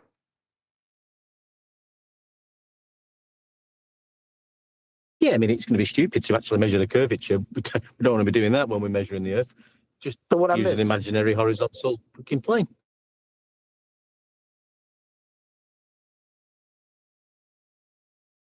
What did I miss? Nothing. Coherency. Ooh, I'm going to round out. With that, another huge, massive, enormous thank you to both Discord and G+ panels for making today's after show possible. And of course, a massive thank you to all of you for liking, commenting, sharing, subscribing, joining as a Nathan Oakley 1980 channel member, and all that good stuff. I've been Nathan Oakley, and I will see you all in the next video.